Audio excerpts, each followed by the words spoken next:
12 months after burying my son, a $523 electricity bill showed up from his supposedly abandoned farm. That night, I drove out there in the freezing snow. From about 200 meters away, I saw an SUV parked in the yard and thick smoke rising from the chimney. What I saw next left me absolutely stunned. Before I continue this story, let me know where you are watching from in the comments below. Hit like and subscribe if you have ever had to uncover a painful truth to protect your family. My name is Harrison Cole. I am 70 years old. For 40 years, I worked as a commercial construction contractor building foundations, pouring concrete, and managing heavy industrial sites. I spent my entire life working with my hands and my head calculating loads, electrical currents, and structural limits. I built a good, comfortable life so my family would always be secure. When my son Matthew died in a horrific car crash a year ago, my entire world collapsed. I thought I would never recover from the pain of burying my own boy. I thought the worst day of my life was already behind me. I was wrong. It started on a quiet Tuesday evening in late November. The upstate New York winter was just beginning to bite, sending bitter winds howling against the windows of my house. I was sitting at my kitchen table drinking a cup of black coffee and sorting through a pile of forwarded junk mail. Most of it was meaningless flyers and credit card offers. But then my hands stopped moving. There was a thin, white envelope. The return address read, New York State Electric and Gas. The recipient name printed on the front sent a sharp, agonizing ache straight through my chest. It was addressed to Matthew Cole. The mail from his old property had been forwarded to my address ever since the accident. His farm, a sprawling piece of land out in the rural countryside, had been locked up and completely abandoned for 12 solid months. Rachel, my daughter-in-law, had told me she simply could not bear to go back there. She said it held too many painful memories, so she padlocked the gates, shut off the main valves, and left it to the elements until she felt ready to sell it. I stared at the envelope for a long time. Usually an abandoned property might draw a tiny service fee, maybe $10 or $15 a month, just to keep the meter active. I slid my thumb under the flap and tore it open, expecting a nominal charge. I pulled out the paper, adjusted my reading glasses, and looked at the total due. $523.40. For a moment, I just sat there in the quiet kitchen, letting the numbers process in my mind. In my 40 years of construction and property management, you learn exactly what numbers mean. You cannot run up a $500 electric bill on a property that is sitting empty in the dark. A forgotten porch light might cost you a few dollars. A refrigerator left plugged in might cost $20. But $523, that is not a clerical error. That is the footprint of heavy sustained power usage. That is the kind of power draw you see when industrial machinery is running day and night. My chest tightened. Something was deeply, fundamentally wrong. My grief momentarily stepped aside, instantly replaced by the sharp, analytical instincts of a man who spent his life solving problems on job sites. I did not call Rachel to ask her about it. I did not call the electric company to complain about a faulty meter. I knew what I had to do. I grabbed my heavy winter coat from the rack by the door, snatched my truck keys off the counter, and walked out into the freezing night.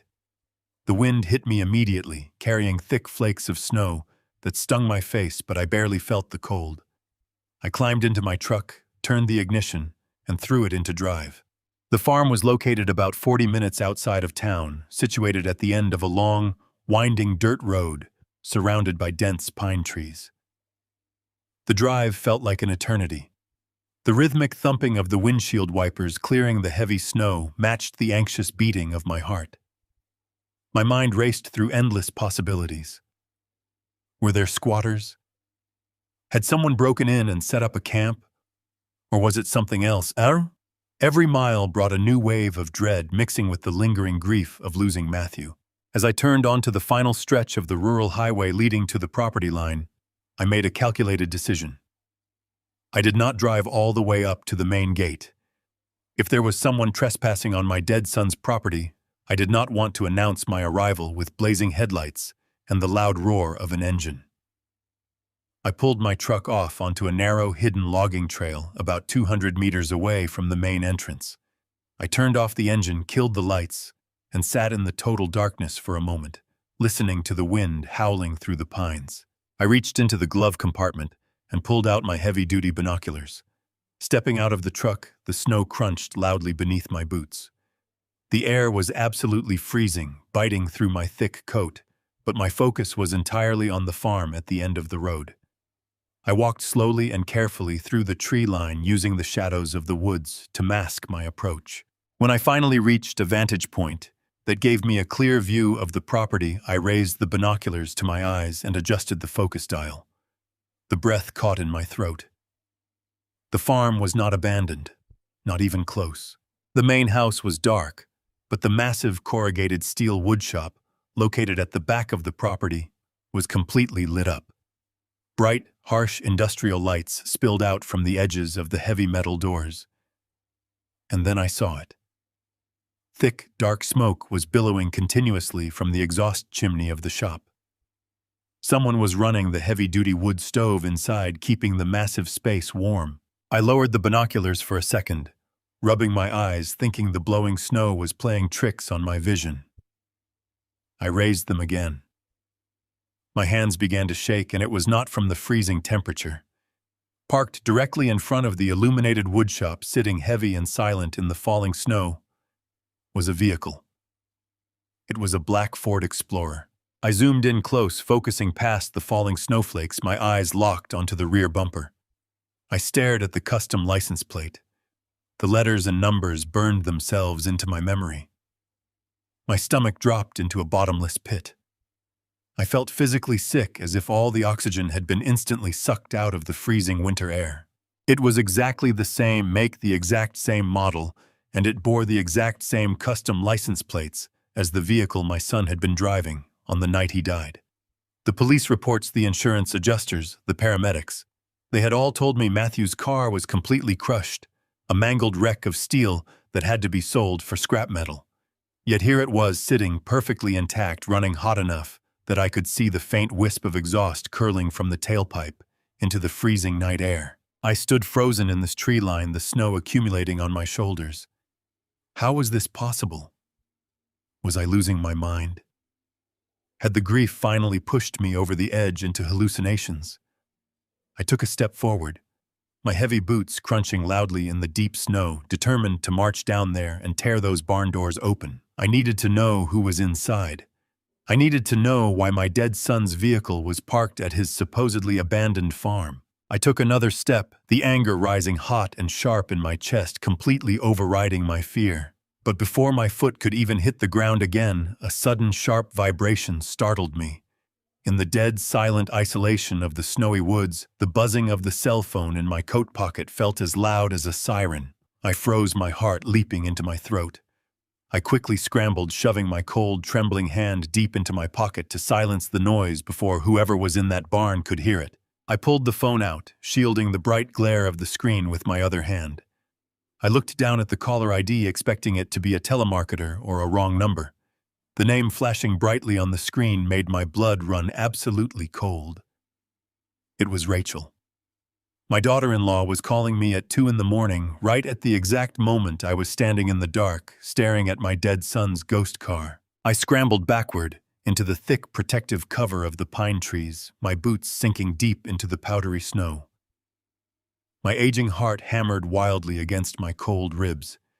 The phone vibrated relentlessly in my hand, threatening to give away my position in the dead silence of the winter woods. I quickly pressed the answer button and brought the frozen device to my ear, forcing myself to steady my breathing. "Hello," I answered, my voice coming out slightly rougher than I originally intended. "Dad," Rachel said. Her voice was thick with heavy tears, trembling with what sounded like absolute devastation. "I am so sorry to call you this late. I could not sleep. I keep staring endlessly at the clock." I swallowed hard, the freezing cold air burning my throat. "It is all right, Rachel. What is wrong?" "It is past midnight," she whispered, her voice breaking into a soft sob. It is officially the anniversary, a whole year since Matthew left us. I just felt so incredibly alone and I needed to hear your voice. You are the only one who truly understands this specific pain. A year ago, those words would have shattered me. I would have wept with her offering every ounce of comfort a father could give to his grieving daughter-in-law. But standing there in the freezing dark, staring at a running vehicle that was supposed to be a crushed cube of scrap metal, her tears felt different. They felt strategic. I needed to test the waters. I needed to see how deep the deception really went. I miss him too, sweetheart, I said, keeping my tone perfectly measured and warm. I was actually thinking about him tonight. In fact, I was sorting through some of the mail that got forwarded from the farm. A strange bill came in from the electric company today. The line went completely silent. It was only for a fraction of a second, but a man who has spent 40 years negotiating difficult contracts knows exactly what a defensive pause sounds like. A bill? Rachel asked, her voice recovering its trembling innocence almost immediately. From the farm? That must be some sort of mistake or just a basic service charge. That is what I thought, I replied smoothly, leaning against the rough bark of a pine tree to steady myself. But it was not a base charge. It was for $523. That is a massive amount of power for a property that has been locked up and empty for a year. I was worried someone might have broken in and set up a camp. I was even thinking about calling the local sheriff to go take a close look. "Oh no, please, do not do that," she said quickly. The urgency in her tone was unmistakable. Then she released a long, shaky sigh, playing the role of a burdened widow flawlessly. "I am sorry, Dad. I should have told you. I hired a local caretaker a few months ago. His name is Greg. You know how brutal the winters get up there in the county. The temperature drops so fast, and I was terrified the main water pipes would freeze and burst. That would completely ruin the entire foundation and the walls." It sounded incredibly logical. Upstate New York winters were notoriously unforgiving, and burst pipes could easily cause tens of thousands of dollars in massive water damage. So, Rachel continued, her voice gaining confidence, I pay Greg to go out there a few nights a week. He turns on the industrial space heaters and runs the heavy-duty water pumps just to keep the lines clear and the property warm. The machinery draws a lot of power, which explains the high bill. I just wanted to preserve the place until I am emotionally ready to put it on the market. I did not want to bother you with the complicated financial details. I watched the thick smoke continuing to billow from the woodshop chimney. A caretaker running heaters did not need a roaring fire at 2 a.m. But I played along, nodding in the darkness, even though she could not actually see me. That makes sense, I said gently. It is smart to protect the property value.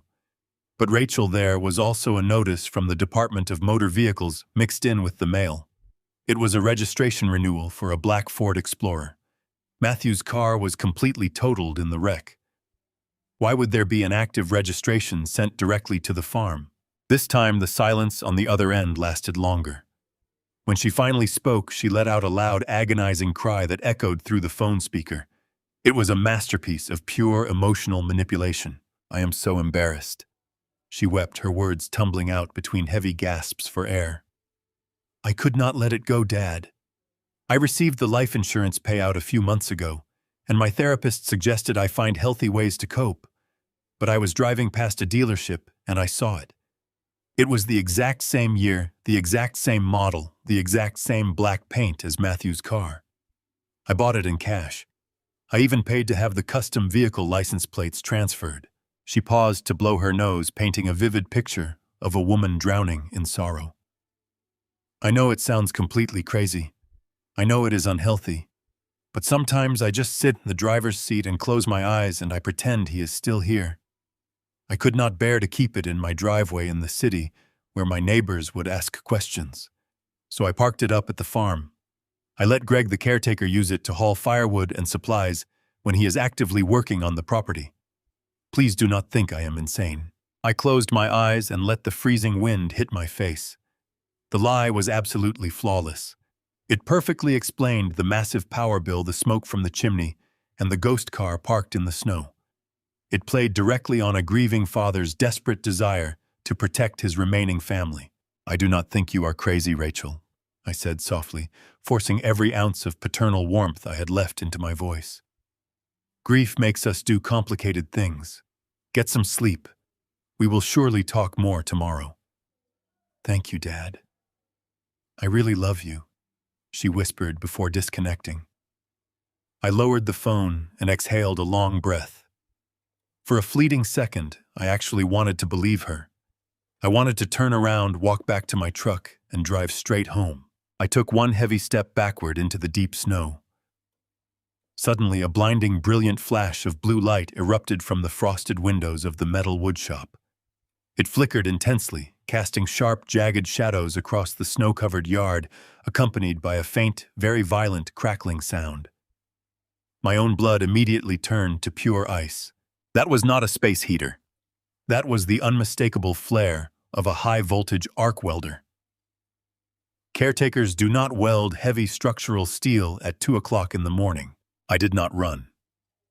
A man my age moving too fast in deep snow is just asking for a broken hip, and right now I needed my body to be as sharp as my mind.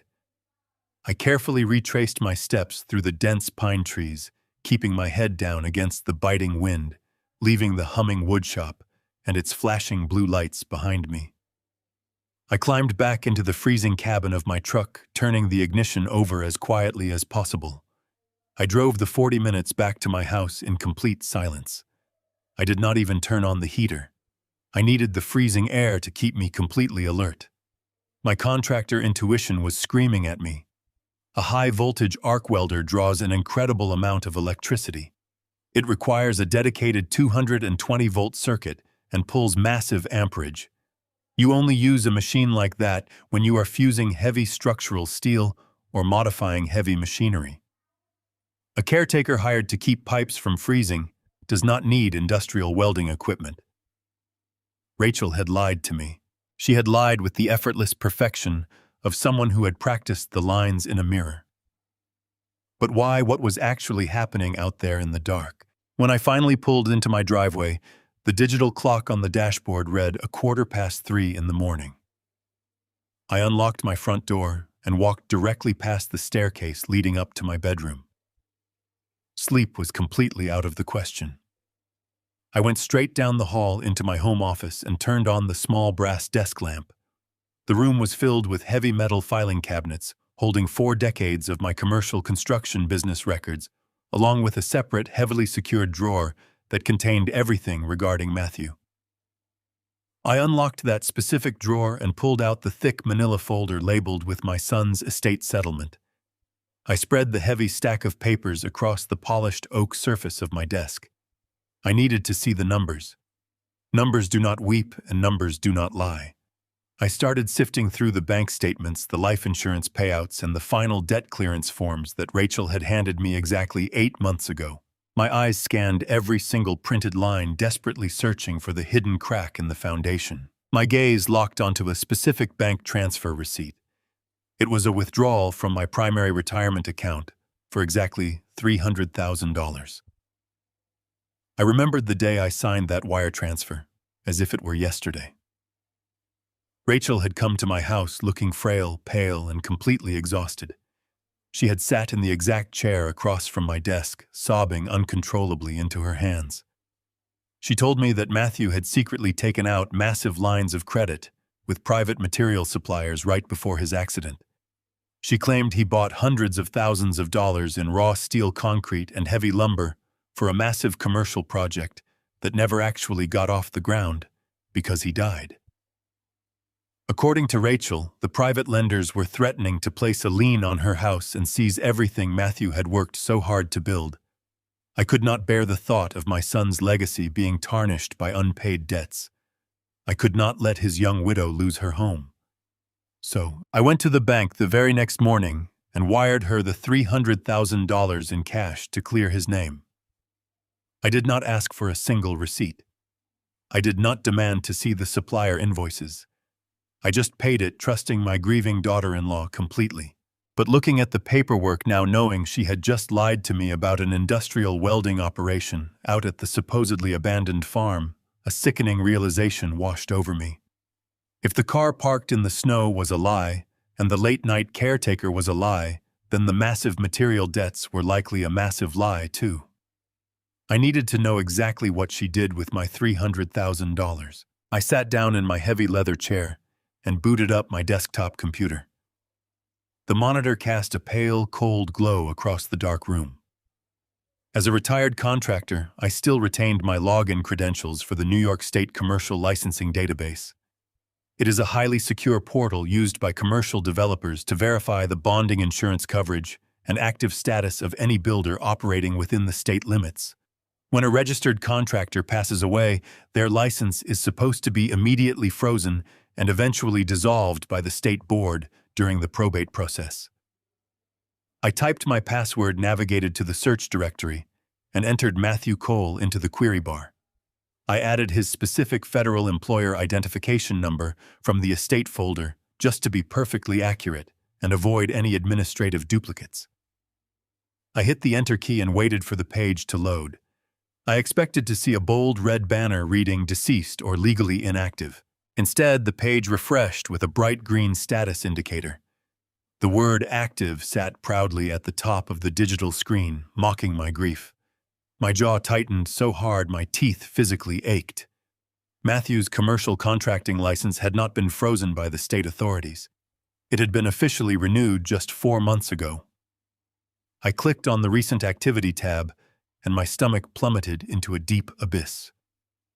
Under my dead son's name and his highly respected company credentials, someone had recently submitted and officially won 3 massive government contracts for state highway equipment logistics. These were lucrative multiple million-dollar bids. Someone was actively using a dead man's commercial license to funnel massive state contracts, completely bypassing the standard rigorous background checks, because Matthew's company already had an established golden reputation, built over a decade of incredibly hard, honest work. I scrolled down frantically to the contact information section of the newly awarded contracts, my eyes scanning the fine print. The primary operating phone number listed on the digital forms did not belong to Rachel. I moved my mouse over to the emergency corporate contact field. The name listed there made the blood freeze entirely in my veins. It was Todd. Todd was Matthew's former business partner. He was the man sitting in the passenger seat on the night my son's vehicle supposedly lost control on black ice and flipped into a steep, rocky ravine. Todd was the miraculous sole survivor who walked away from the horrific fatal crash with nothing but a broken collarbone and a few minor scratches on his face. He had stood right at my son's graveside, weeping heavily on my shoulder, swearing to God he would give absolutely anything in the world to trade places with Matthew. And now, exactly 12 long and painful months later, Todd was running a massive ghost operation under my dead son's name, silently reaping the financial benefits of his supposedly tragic death while I sat alone in the dark. The undeniable truth was unraveling right before my very eyes. My son's legacy was being ruthlessly exploited by his very best friend in the entire world. I knew immediately that I had to stop their truly sickening plan. I needed to see her face. I needed to look directly into the eyes of the woman who was weeping over my son's grave while secretly running a fraudulent empire under his name alongside the man who walked away from his fatal crash. I picked up my phone and called Rachel the next morning, pouring every ounce of manufactured exhaustion into my voice. I asked her to come over for a traditional Sunday roast, telling her that the house felt too quiet and that I just needed some familiar company. She agreed immediately, her tone dripping with that same perfectly rehearsed sympathy I had heard on the phone during the snowstorm.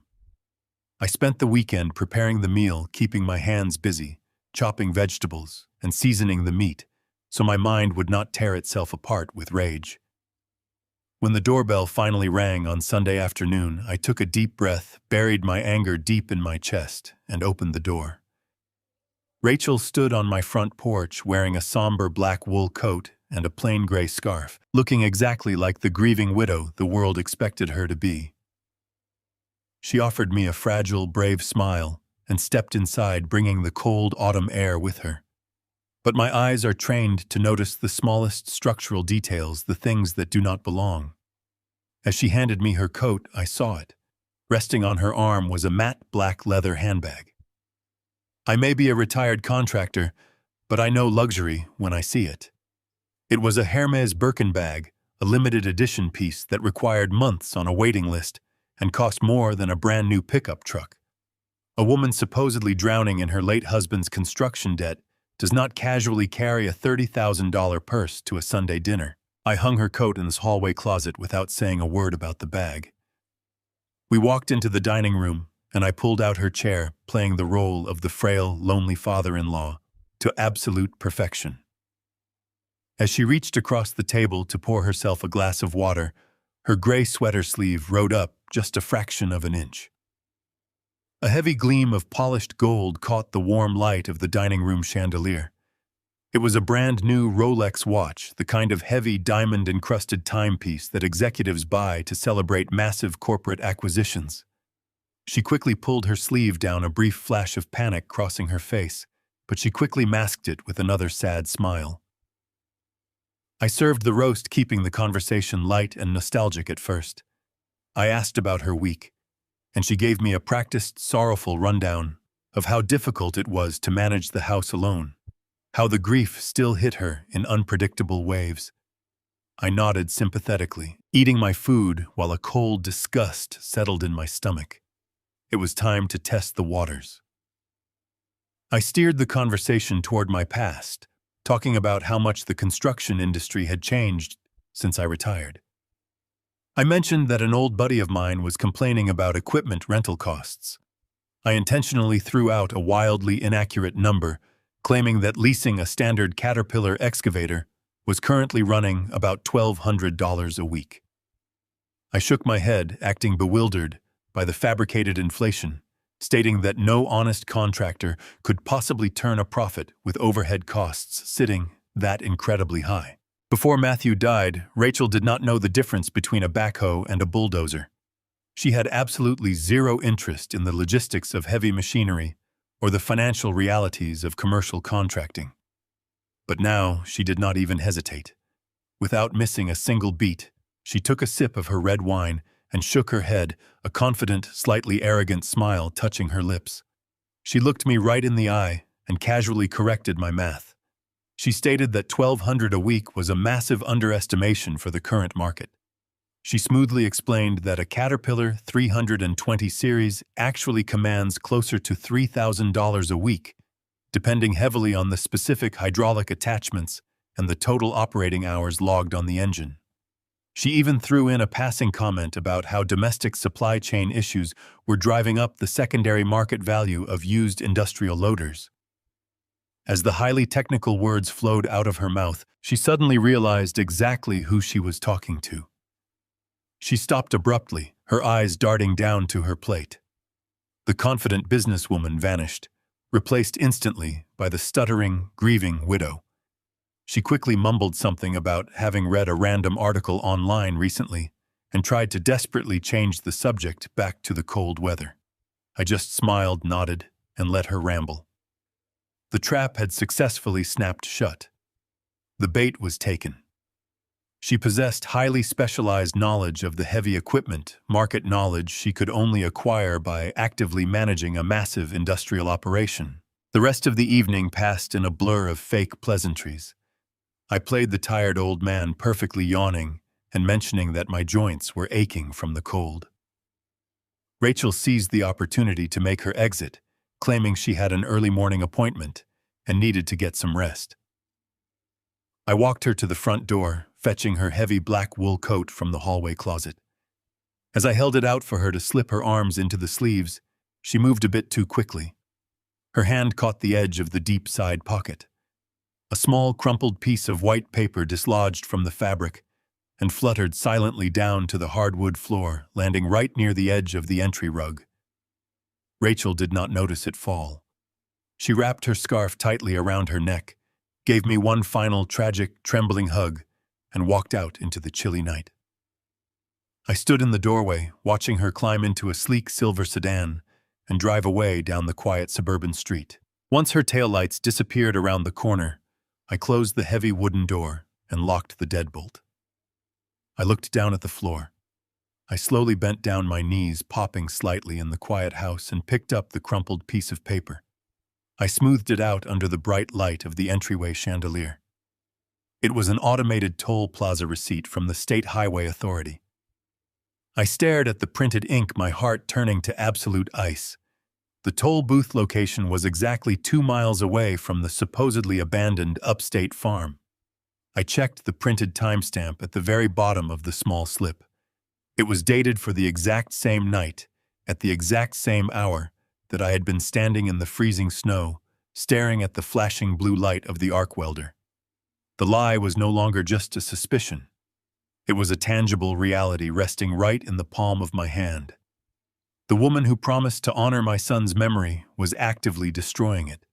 She was using my own money to do it, and she believed I was too blind to notice. I sat in my quiet hallway for a long time, just staring at that small, crumpled piece of paper. The toll receipt was the ultimate proof of Rachel's deception. The grieving widow routine was a meticulously crafted illusion. The realization that my son's wife was actively plotting against his memory and my finances hit me with the force of a wrecking ball. But anger is a dangerous luxury for a man my age. If I let my emotions take the steering wheel, I would make a fatal mistake. I was dealing with a highly organized operation, and I was completely out of my depth. I needed to move strategically. I needed to disappear without raising a single red flag. The next morning I called Rachel. I kept my voice light, pretending to be the weary, heartbroken old man she thought she had successfully manipulated. I told her that the approaching anniversary of Matthew's death was taking a severe toll on my physical health. I explained that I had impulsively booked a 3-week senior citizen cruise to the Florida Keys. I made sure to emphasize that I would be entirely off the grid, out in the open ocean, with absolutely no cellular reception. Rachel played her part beautifully. She told me it was a wonderful idea, that I deserved to rest and heal, and she promised to keep an eye on my house while I was gone. She sounded genuinely relieved. She thought I was out of the picture. Instead of heading to the airport, I drove my truck in the opposite direction. I went out to a desolate stretch of highway about 10 miles south of Matthew's farm and checked into a dilapidated roadside motel. I paid in cash for a 3-week stay. The room smelled faintly of stale tobacco and cheap industrial bleach. The mattress was thin and the walls were stained, but it was perfect. It was completely untraceable. No one would ever think to look for a wealthy, retired commercial contractor in a place like this. Once I unpacked my meager belongings, I sat on the edge of the creaking bed and pulled out my secure, prepaid cell phone. It was time to assemble my team. I dialed a number I had not used in over 5 years. Jonathan Pierce answered on the second ring. Jonathan was my old corporate attorney, a ruthless, shark-like litigator who had helped me navigate the most cutthroat commercial construction disputes of my career. He was the kind of man who viewed legal battles as blood sport, and I needed his fangs. I quickly briefed him on the fraudulent state highway bids, the massive material debts, and the active contracting license. Jonathan listened silently, his legal mind immediately shifting into high gear. He told me to stay perfectly hidden while he began quietly pulling every financial record and corporate filing associated with Matthew's company. My second call was to Mike Russo. Mike was a former state police detective turned private investigator. We had crossed paths a decade ago when a corrupt subcontractor tried to embezzle funds from one of my high-rise projects. Mike was relentless, operating comfortably in the gray areas of the law, where standard authorities were often too slow to act. I gave him the address of the motel and told him to bring his heavy surveillance equipment. I explained that we were going to war against my own daughter-in-law and her dead husband's former business partner. 2 hours later, Mike and Jonathan were sitting in my dingy motel room. The cramped space felt even smaller, with 2 large, imposing men occupying the cheap plastic chairs. I laid out the toll receipt, the massive electrical bill, and the state contractor printouts on the small circular dining table. I told them about the black SUV, the industrial arc welder, and the unbelievable fact that Todd was listed as the primary corporate contact on the new multi-million-dollar highway contracts. Jonathan adjusted his wire-rimmed glasses and frowned at the documents. He explained that if Todd and Rachel were using Matthew's established corporate identity to win state contracts, they were likely funneling illegal money through the legitimate business accounts to clean it. It was a classic corporate hijacking. But to prove it without tipping them off, we needed hard, irrefutable evidence of what exactly was happening inside that heavily secured metal woodshop. Mike unzipped a large black duffel bag and pulled out a sleek, military-grade laptop and a complex directional antenna. He told us that physical entry was too dangerous without knowing their security layout, but digital entry was a completely different game. If they were running a massive illegal operation out of a rural farm, they absolutely needed an internet connection to manage the logistics, communicate with buyers, and process their offshore banking. Mike explained that rural broadband was notoriously insecure. If we could get close enough to the main router, without triggering their motion sensors, he could intercept their network traffic and clone their digital footprint directly onto his laptop. That night, the temperature plummeted to a bone-chilling 12 degrees. Mike and I drove my truck down the pitch-black logging trail, parking in the exact same hidden spot I had used just a few days prior. We hiked through the dense, snow-covered pine trees, our breath pluming in the freezing air. We stopped right at the edge of the tree line, maintaining a safe visual distance from the brightly illuminated metal barn.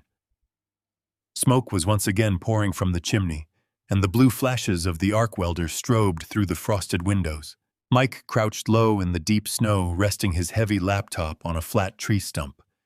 He attached the directional antenna and pointed it directly at the main house where the primary router was likely located. The cold was punishing, biting through my thick gloves, but my adrenaline kept me intensely focused. I watched Mike type rapidly across his keyboard. Lines of green code cascaded down his black screen. He was running a packet sniffer, a specialized program designed to capture and analyze data floating through the farm's wireless network. After 10 agonizing minutes of shivering in the brutal wind, a small progress bar on his screen flashed blue. Mike looked up at me, a grim expression settling over his rugged face. He had successfully breached the network firewall. He opened a newly decrypted file folder and motioned for me to look closer at the glowing monitor. I leaned down, squinting at the complex digital dashboard. I fully expected to see standard heating control software, or perhaps some basic financial spreadsheets. Instead, the screen displayed a highly sophisticated encrypted logistics tracking interface. There were dozens of active shipment manifests, shipping container schedules, and international routing numbers. Mike pointed to a specific column on the glowing dashboard. The data packets they were actively transmitting had absolutely nothing to do with preventing frozen water pipes. They were viewing real-time GPS tracking codes and altered vehicle identification numbers. The supposedly abandoned upstate farm was acting as a digital command center for a massive, highly organized criminal syndicate. They were actively managing the illegal international export of stolen multi-million-dollar heavy construction machinery.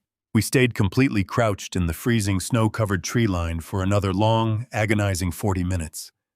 The biting winter wind whipped harshly through my heavy wool coat, but the fiercely burning anger radiating deeply inside my chest kept the freezing cold entirely at bay. Finally, the heavy metal doors of the woodshop groaned open. The bright halogen lights spilled out onto the snow, illuminating the massive front grille of the black Ford Explorer. The engine roared to life, a deep rumbling sound that echoed across the desolate property. We watched in absolute silence as the vehicle backed out, turned around, and slowly accelerated down the long, winding dirt driveway, heading back toward the main highway. Mike gave it another 10 minutes just to be completely certain the driver was not coming back for a forgotten tool. Then he signaled me with a quick nod. We moved out of the woods, stepping deliberately in the tire tracks left by the SUV to mask our footprints in the fresh snow. As we approached the massive metal structure, Mike pulled a set of professional lockpicks from his heavy tactical jacket. He walked up to the side access door and began examining the deadbolt. I simply reached forward, pushed him gently aside, and slid my hand under the weather stripping along the bottom frame. I felt around until my fingers brushed against a small, hidden magnetic key box. I pulled it out, retrieved the spare key, and unlocked the door with a quiet click. Mike looked at me, clearly surprised. I did not say a word. I did not need to explain that I knew where the spare key was hidden, because I was the one who installed that exact door. 10 years ago, my son and I poured the concrete foundation for this barn with our own hands. We spent an entire summer framing the walls, running the electrical wiring, and installing the heavy corrugated steel roof. Every inch of this building held a memory of a time when my family was whole and happy. Now it was a crime scene. We stepped inside the dark shop. The air was thick with the harsh chemical smell of fresh industrial paint and burning ozone. Mike pulled out a small red-filtered flashlight, clicking it on to sweep the massive interior. The beam of red light revealed a space that had been completely transformed. It was no longer the humble woodworking shop where my son used to craft custom furniture on the weekends. It was a highly organized professional chop shop for heavy construction equipment. Sitting in the center of the concrete floor was a massive Caterpillar front-end loader. It was currently half-painted in a generic blinding yellow, completely obscuring the original factory decals. Surrounding the machine were heavy-duty sanding grinders, chemical paint strippers, and specialized welding torches. I walked slowly toward the back corner of the building, my boots stepping over tangled power cords and discarded metal shavings. Against the far wall, I found a heavy workbench covered in scattered metal plates. I picked one up and examined it closely under the dim red light. It was a vehicle identification number plate. Beside it sat a high-precision metal stamping press and a stack of completely blank registration tags. They were actively grinding off the original serial numbers from stolen machinery and stamping brand-new counterfeit identities onto the equipment before shipping it out. The sheer scale of the operation was staggering. Millions of dollars of stolen commercial property were moving through the very building I had constructed with my boy. Mike tapped my shoulder, bringing my focus back to the immediate mission. He handed me 2 tiny wireless micro cameras from his duffel bag. We needed to place them in strategic locations where they could capture clear facial identities and audio without ever being detected. I knew the structural layout better than anyone. I climbed up the steel access ladder to the overhead ventilation ducts, moving silently along the reinforced crossbeams. I attached the first camera directly above the primary bay doors, angling the wide lens to cover the entire main floor where the painting and metal stamping took place. I climbed down and moved toward the enclosed administrative office situated in the back corner of the barn. I installed the second camera high up inside a faux smoke detector, ensuring it had a perfect, unobstructed view of the desk and the filing cabinets. The camera feeds synced perfectly to Mike's encrypted laptop back in his vehicle. We had them completely surrounded by digital eyes. With the cameras securely in place, I took a moment to look around the small administrative office. This was where Matthew used to sketch his blueprints and manage his modest business expenses. Now the desk was cluttered with thick manila folders, international shipping manifests, and large stacks of customs declaration forms. I pulled a small penlight from my pocket and began carefully flipping through the paperwork, searching for anything that would reveal their ultimate endgame. The documents were shocking. They were arranging massive cargo shipments out of the port of Newark, sending the stolen and rebranded machinery to buyers in South America and Eastern Europe. But it was the folder sitting at the very bottom of the stack that made my breath catch sharply in my throat. It was a thick blue legal binder labeled with the name of a prominent offshore holding company. I opened the heavy cover and began reading the complex legal jargon. They were commercial lease agreements for massive million-dollar industrial warehouses located in the Cayman Islands and Panama. The lease terms were for 10 years, fully paid in advance, locking in secure storage facilities for their international smuggling ring. I flipped to the final page of the contract to see who was listed as the primary leaseholder. My eyes scanned past the dense paragraphs of liability clauses and financial obligations. I stared at the designated signature line at the very bottom of the crisp white page. The blood instantly drained from my face, leaving me feeling completely numb. I had expected to see Rachel's name. I had expected to see the name of whatever criminal associate she was secretly working with to move the stolen machinery across international borders. Instead, sitting there in bold, dark blue ink was a signature I knew better than my own reflection. It was my name, Harrison Cole. The signature was an absolute masterpiece of forgery. The loops, the specific slant of the letters, the heavy pressure on the final stroke, it was entirely indistinguishable from my actual handwriting. I quickly flipped through the rest of the blue binder. Every single page, every single offshore lease agreement, every single international customs declaration form bore my perfectly forged signature. The magnitude of their horrific plan finally locked into place. They were not just running a highly lucrative criminal syndicate out of my dead son's farm. They were actively framing me for the entire operation. If the federal authorities ever raided this facility, the paper trail would lead directly to a retired contractor in his 70s. They were going to let me burn, destroying my life while they walked away completely rich. The drive back to the dreary roadside motel was an exercise in pure psychological endurance. Mike kept the heavy truck perfectly steady on the treacherous, ice-covered roads, but my own hands were trembling so violently I had to jam them deep into my coat pockets. The cold was no longer just the winter weather outside the windshield. It was a freezing, suffocating weight pressing down directly onto my chest. I had spent my entire adult life building a spotless reputation in commercial construction. My name was synonymous with integrity, hard work, and unbreakable trust. Now that very same name was neatly forged at the bottom of highly illegal international shipping manifests and offshore warehouse leases. Rachel and her silent partner had meticulously woven a legal noose out of my grief and slipped it right over my head. When we finally pushed open the flimsy door to the motel room, Jonathan was sitting exactly where we left him, surrounded by towering stacks of digital printouts. He looked up, sensing the drastic shift in the atmosphere immediately. I walked over to the small circular table and dropped the heavy blue binder right in front of him. I told him to look at the signature line on the final page of every single lease agreement. Jonathan flipped open the binder, adjusting his glasses. I watched the color drain from the face of a man who routinely battled corporate sharks for a living. He looked up at me, his voice stripped of all its usual aggressive confidence. He stated that this was no longer a simple case of corporate embezzlement. They were constructing a flawless, fully documented paper trail designed to frame me as the undisputed kingpin of an international smuggling syndicate. If federal agents raided that farm tonight, I would spend the rest of my natural life rotting in a maximum security prison. Mike did not waste a single second. He immediately unzipped his black duffel bag and set up his encrypted tactical laptop right next to Jonathan's chaotic pile of legal documents. He connected the wireless receiver and ran a complex decryption sequence to tap directly into the micro cameras we had just planted inside the barn. The dark screen flickered for a brief moment before splitting into two crystal-clear, high-definition video feeds.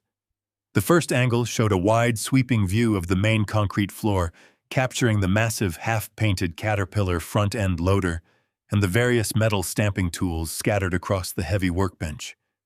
The second angle was a tight, directly overhead shot of the administrative desk where the forged documents were stored.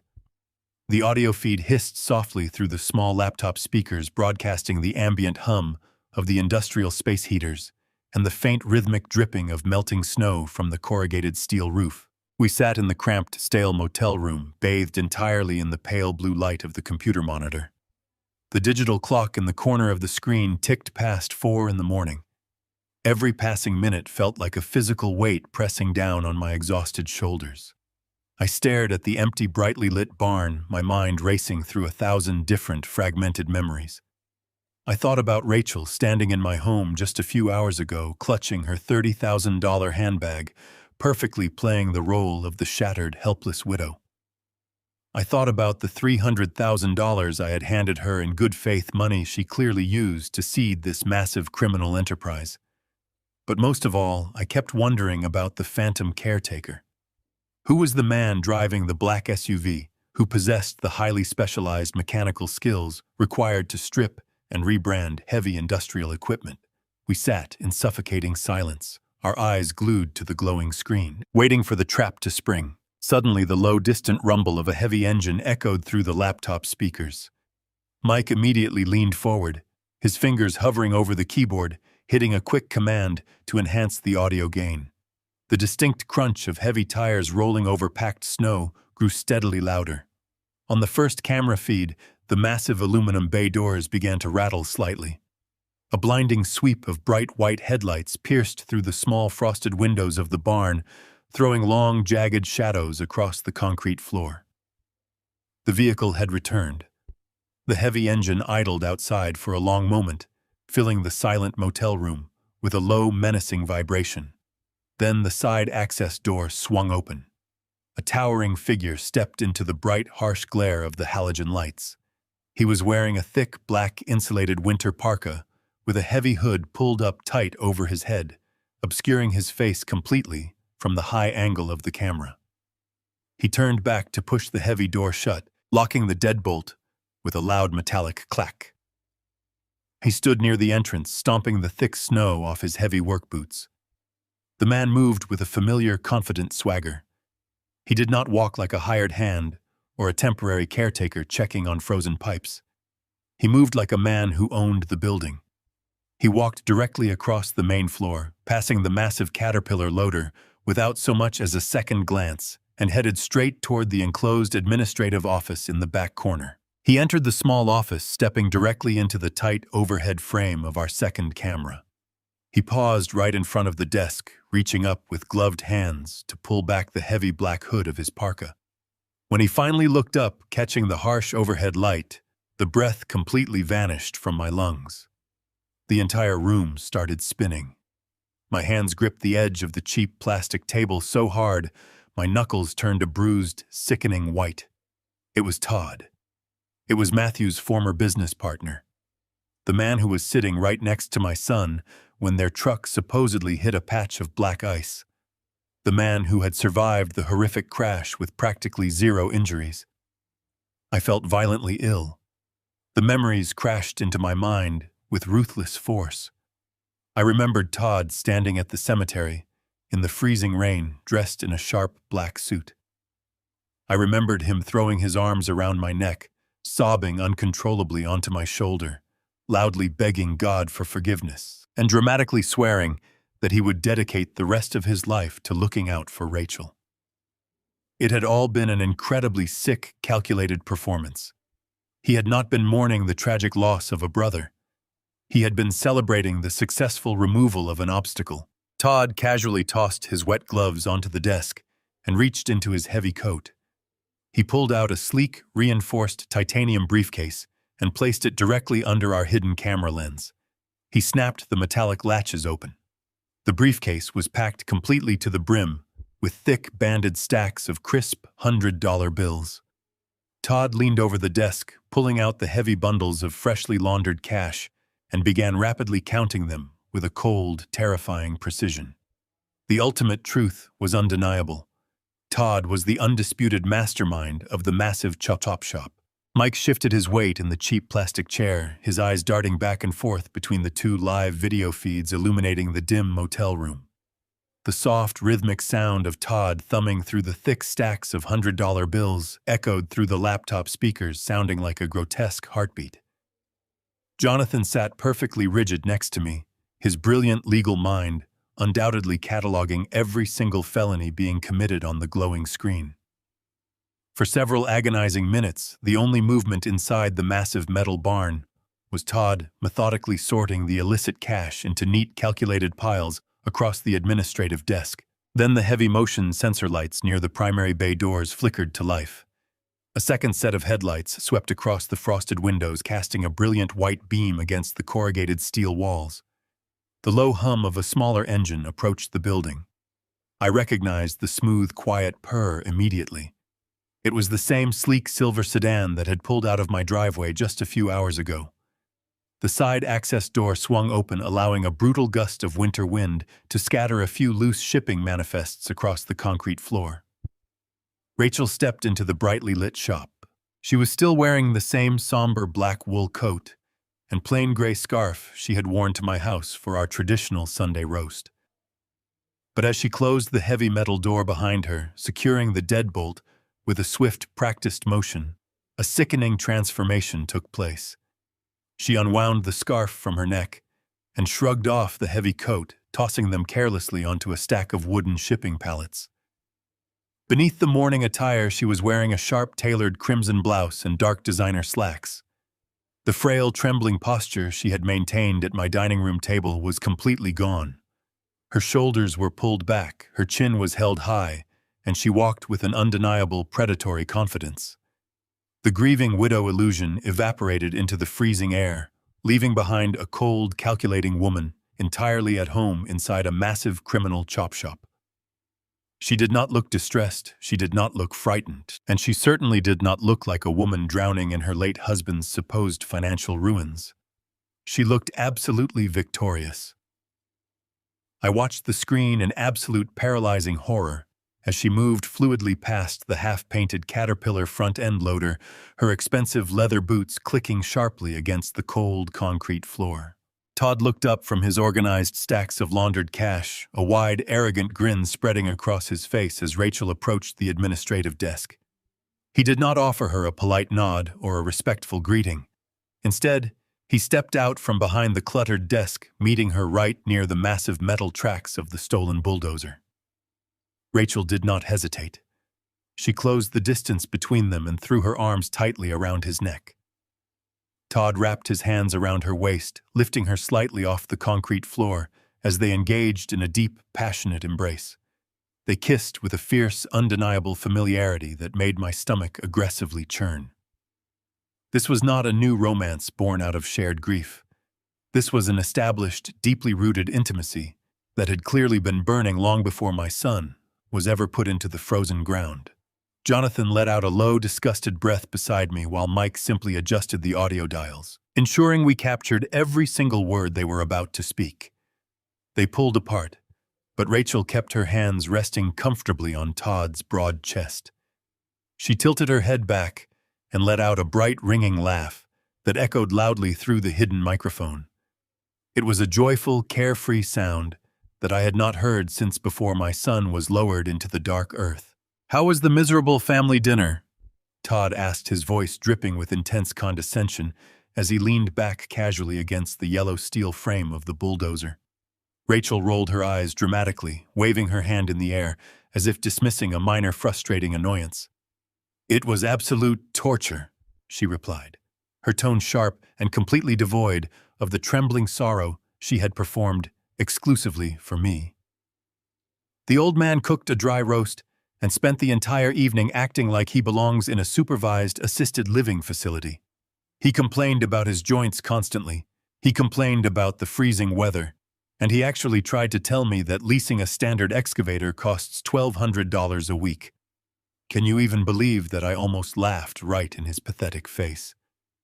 Todd chuckled, a deep, raspy sound that made my hands clench into extremely tight, painful fists. "You didn't actually correct him, did you?" he asked, crossing his arms over his broad chest. Rachel smirked playfully, leaning much closer to him. "Of course I did. I couldn't help myself. I threw the real secondary market rates right back at him. He looked completely bewildered. He has absolutely no idea what is actually happening out here. He is totally blind to the real world." I felt a cold bead of sweat roll slowly down the back of my neck. They were completely convinced of their own absolute invincibility. They genuinely thought I was nothing more than a broken, incredibly gullible old man who was actively funding their shockingly luxurious lifestyle without asking any real questions. It was the ultimate, unforgivable betrayal executed perfectly under the guise of shared family mourning.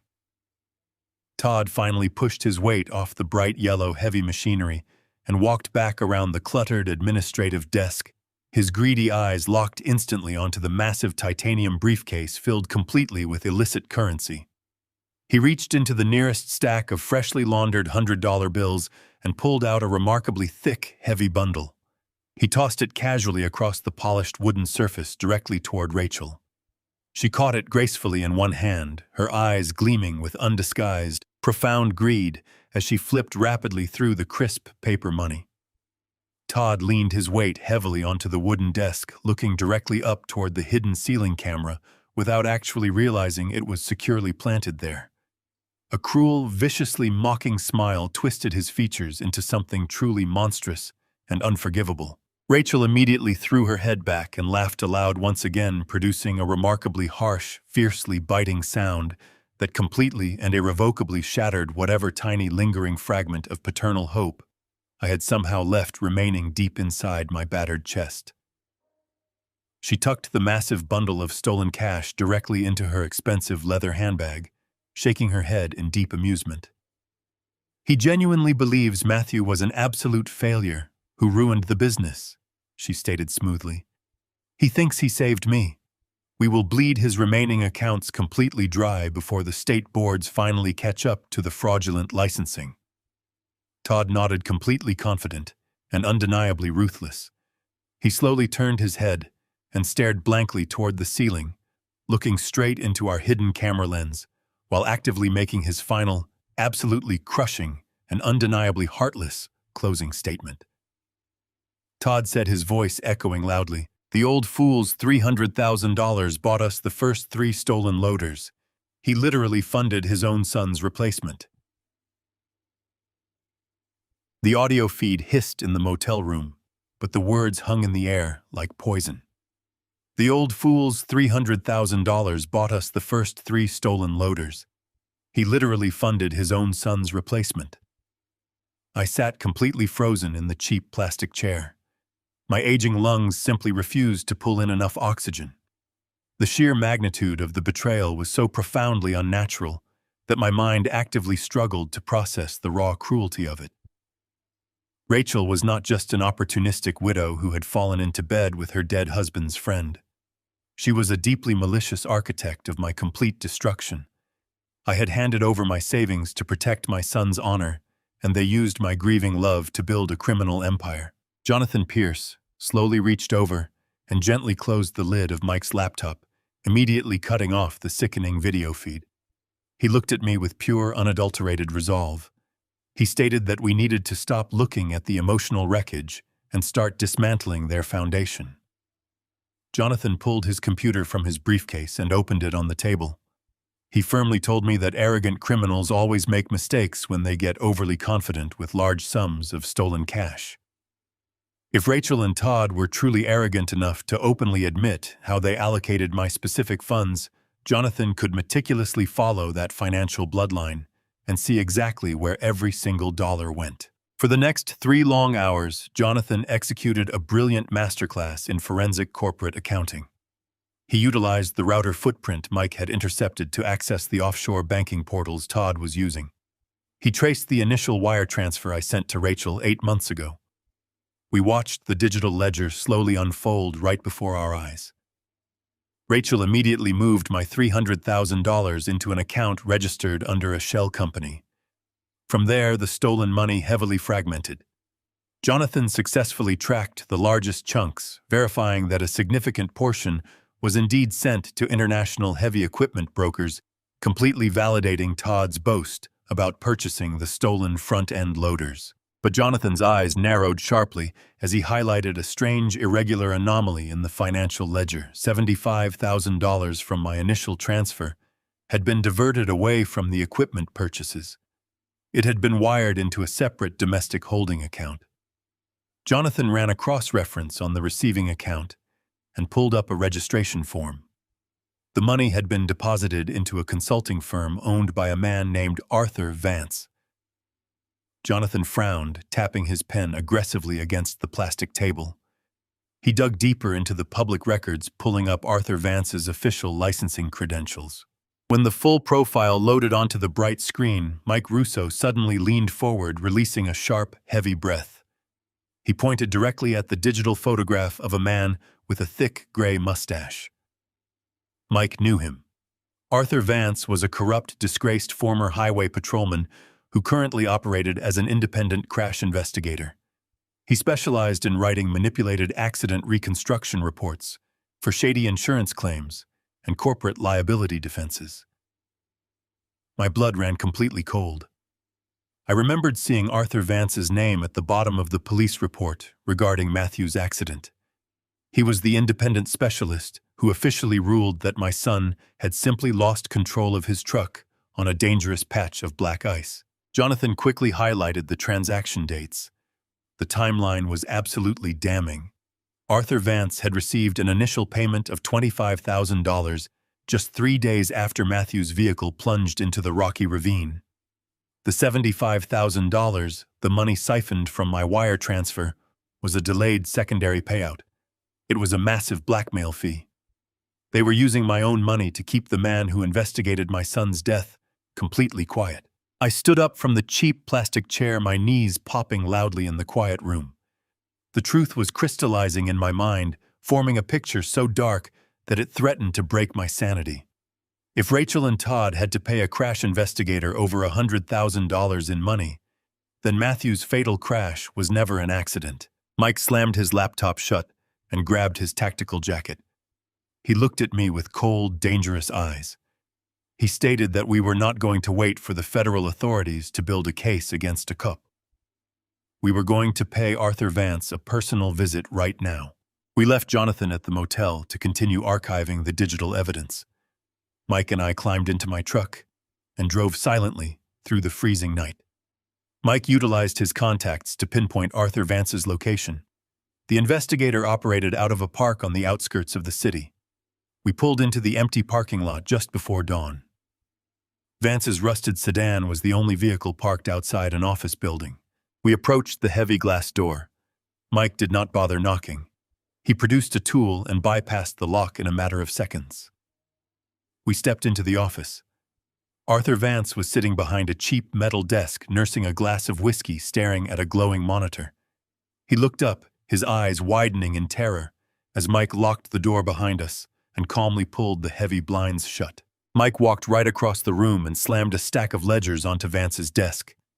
The papers clearly detailed the offshore wire transfers from Todd and Rachel's shell company into his private accounts. Mike did not raise his voice. He spoke with a quiet, lethal authority.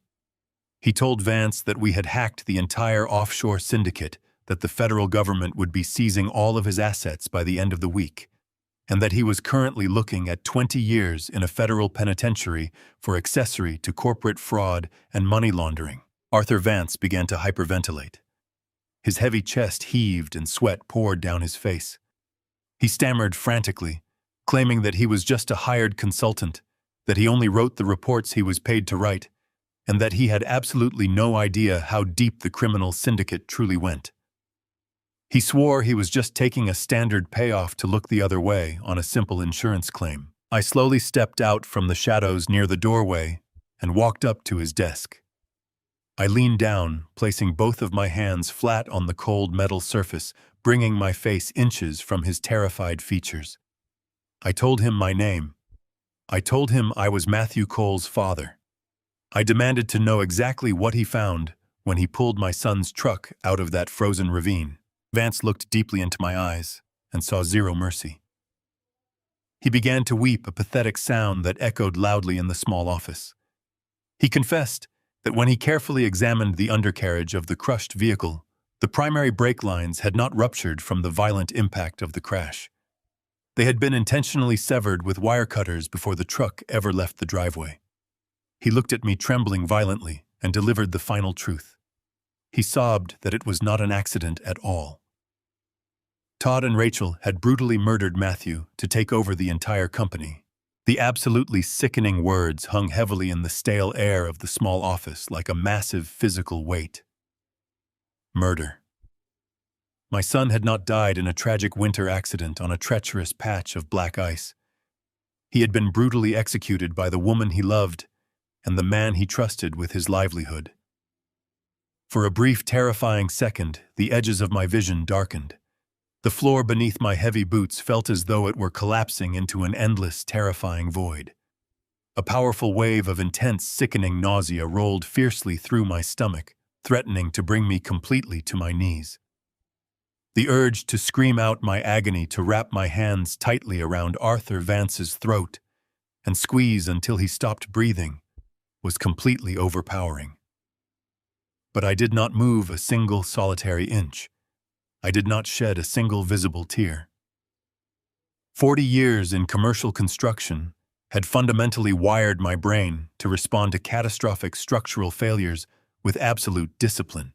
When a massive steel beam snaps or a concrete foundation severely cracks, you do not stand around weeping in the rubble. You brace the surrounding structure, calculate the exact extent of the damage, and systematically dismantle the problem before it completely buries you. I forced my spine straight and pulled a deep, freezing breath into my aging lungs. I looked at the weeping investigator cowering behind his cheap metal desk and felt nothing but pure, unadulterated contempt. I turned my back on him and walked out into the freezing parking lot, leaving Mike to extract every piece of documented evidence Vance possessed. The drive back to the motel was executed in complete and utter silence. The winter sunrise slowly painted the horizon in shades of bruised purple and dull gray. I gripped the leather steering wheel until my forearms physically ached, channeling every ounce of my agonizing grief into a hardened, highly focused rage. When we pushed open the flimsy door to our rented room, Jonathan was still sitting at the small circular table, his eyes bloodshot from a completely sleepless night of intense forensic accounting. Mike quickly briefed him on Vance's horrific confession. Jonathan stopped typing, his hands resting motionless on his laptop keyboard. The ruthless corporate lawyer looked at me with a profound, quiet respect, silently acknowledging the devastating burden I was carrying. He did not offer any useless apologies or hollow words of manufactured comfort.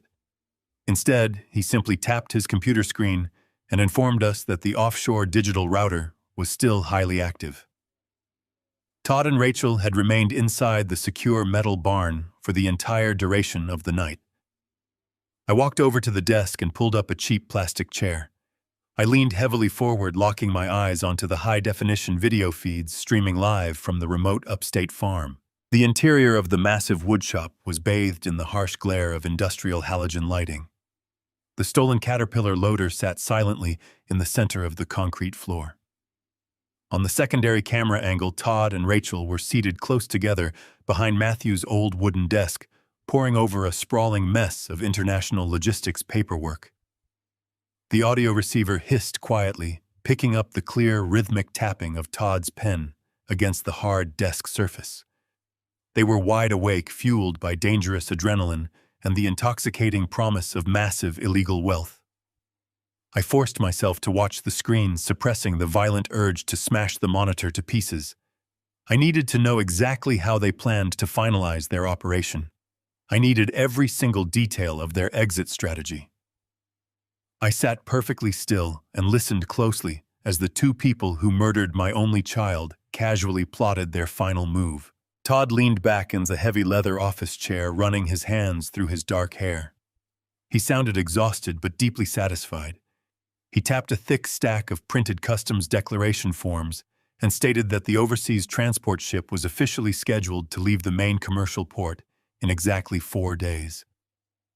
Rachel sat perfectly still, casually filing her nails while listening to the highly illegal logistics. Todd smoothly outlined the final transaction parameters for his eager partner. He confirmed that the overseas buyer was representing a massive international cartel based deep within South America. The foreign syndicate was paying them a flat rate of exactly $2 million in completely untraceable offshore cryptocurrency for the current batch of rebranded construction machinery. Rachel finally looked up from her manicured hands, her eyes gleaming with absolute unrestrained greed. She smiled widely and smoothly calculated their individual profit margins out loud, openly discussing how quickly they could transfer the digital funds into their private holding accounts in the Cayman Islands. They spoke about the millions of dollars with the casual, relaxed demeanor of ordinary people discussing a weekly grocery list. They were actively counting their massive fortune while standing directly over the grave of my murdered son. Todd reassured her that the secondary market buyers had already reviewed the forged vehicle identification numbers and were entirely satisfied with the paperwork. He boldly claimed that the heavy equipment would smoothly pass through standard port security without triggering a single automated alarm. The entire shipping container operation was a beautifully executed masterpiece of corporate fraud. As I listened closely to their arrogant voices echoing through the tiny laptop speakers, I noticed a slight, deeply hidden tremor of anxiety creep into Rachel's normally perfectly composed tone. Rachel stopped filing her nails and leaned her elbows heavily onto the wooden desk. She stared intensely at the towering stacks of counterfeit shipping manifests and freshly printed corporate leases. She quietly asked Todd what would realistically happen if their digital firewall failed. She wanted to know the exact protocol if a highly motivated federal investigator suddenly noticed the massive irregularities in their offshore banking transfers. Her voice grew tight as she asked what would occur if a tactical team from the Federal Bureau of Investigation suddenly kicked down the massive aluminum bay doors of the farm before the international cargo ship could clear the harbor. She was terrified of spending her life in a federal penitentiary. Todd did not show a single ounce of fear or hesitation. He reached across the cluttered desk and picked up the thick blue legal binder containing the offshore warehouse lease agreements. He dropped the heavy binder in front of Rachel and tapped his finger aggressively against the final page. He laughed a dark, utterly soulless sound that chilled me to the very bone. Todd smoothly reminded her that the rural farm property was permanently locked in Matthew's estate, making it untouchable while the complex probate process dragged on. Then he confidently pointed directly at the perfectly forged signature sitting boldly at the bottom of the legal paperwork.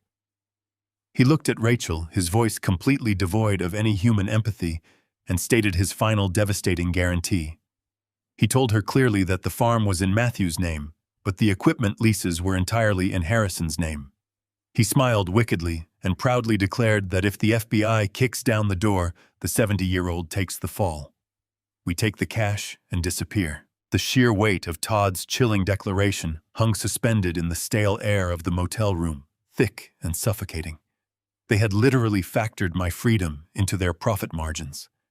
My lungs burned as I fought the overwhelming physical urge to violently smash my fists through the glowing computer monitor. I wanted to drive my truck straight through those heavy aluminum bay doors, wrap my calloused hands around their throats, and demand to know exactly how my boy died. But that kind of blind explosive rage is exactly what gets a man killed. 40 years in the high-stakes commercial construction industry had fundamentally rewired my entire nervous system. When a massive steel support column buckles and an entire foundation threatens to collapse, you do not waste precious seconds weeping into the dust. You brutally suppress the panic, you stabilize the surrounding structure, and you surgically dismantle the threat before it buries you alive. I forced my spine against the rigid plastic of the motel chair, locking my jaw until my teeth physically ached. I absolutely refused to break down.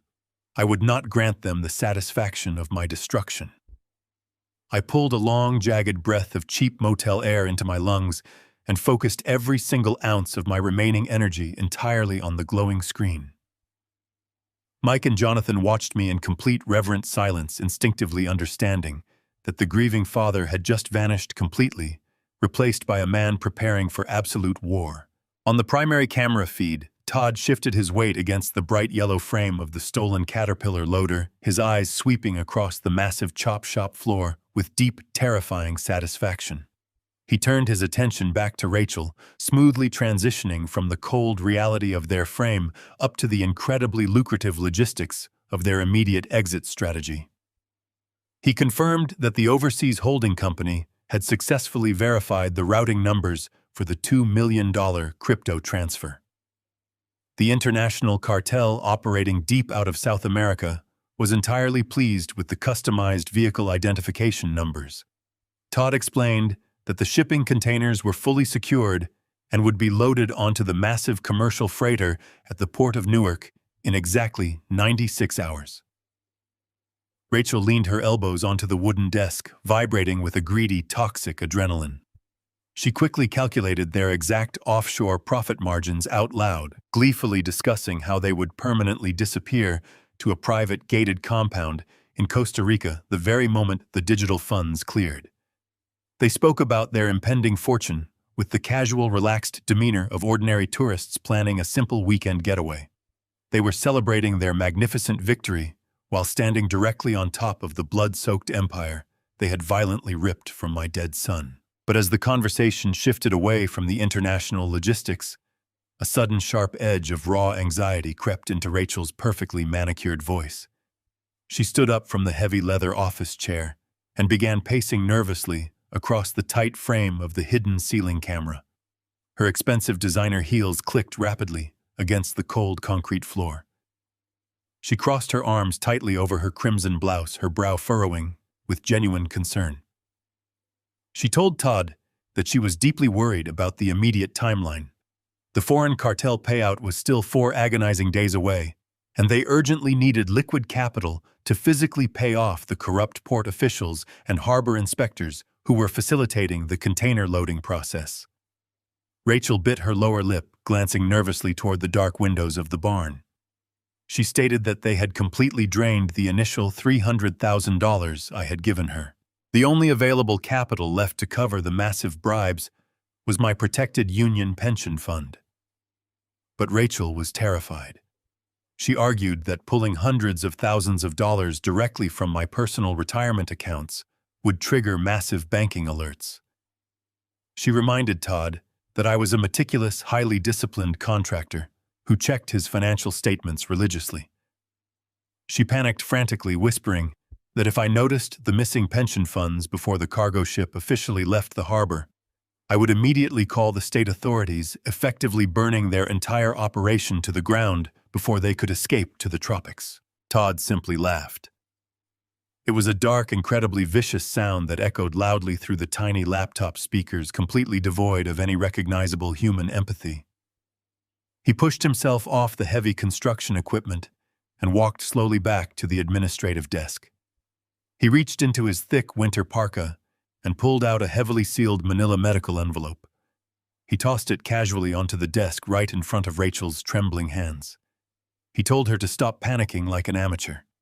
He stated that he had spent the last 3 weeks meticulously preparing a bulletproof, completely devastating backup plan for this exact scenario. Todd smoothly explained that he had utilized a significant portion of their stolen cash to heavily bribe a deeply corrupt, highly credentialed private neurologist operating out of a prominent state medical facility. He instructed Rachel to open the thick envelope and read the official diagnosis. Rachel carefully broke the seal and pulled out the crisp white medical documents. As her eyes scanned the clinical text, her panicked expression rapidly morphed into a wide, purely evil smile. The paperwork was a perfectly forged, fully authenticated medical decree legally stating that Harrison Cole was suffering from severe, rapidly advancing, and violently aggressive Alzheimer's disease. The corrupt physician had officially documented a completely fabricated history of dangerous cognitive decline, severe memory loss, and threatening paranoid delusions. The medical evaluation was an absolute masterpiece of psychological destruction, legally painting me as a complete danger to myself and an immediate threat to the general public. Rachel traced her finger gently over the very prominent blue ink of the expertly forged medical signature, letting out a soft, almost breathless gasp of pure, unadulterated admiration. She looked up at Todd, her eyes practically shining with a dark, romantic adoration for the ruthless monster standing right in front of her. She asked him exactly how they were going to seamlessly execute the final phase of this brilliant, merciless strategy against my life. Todd leaned his weight heavily onto the polished wood of the desk, his face perfectly illuminated by the harsh overhead halogen lights. He looked directly upward, completely unaware that his cold, extremely soulless eyes were piercing straight into the hidden lens of our covert microcamera. He smiled widely, proudly, showcasing a row of white teeth, and delivered the ultimate, totally crushing death blow to my entire peaceful existence. His cruel voice was smooth, dripping with an absolute, sickening confidence that made the blood freeze completely solid inside my rapidly beating heart. Todd finally laughed a low, sinister, rumbling chuckle that vibrated aggressively through the tiny speakers of the tactical laptop. He pointed a single incredibly steady index finger directly at the fraudulent medical documents resting on the desk.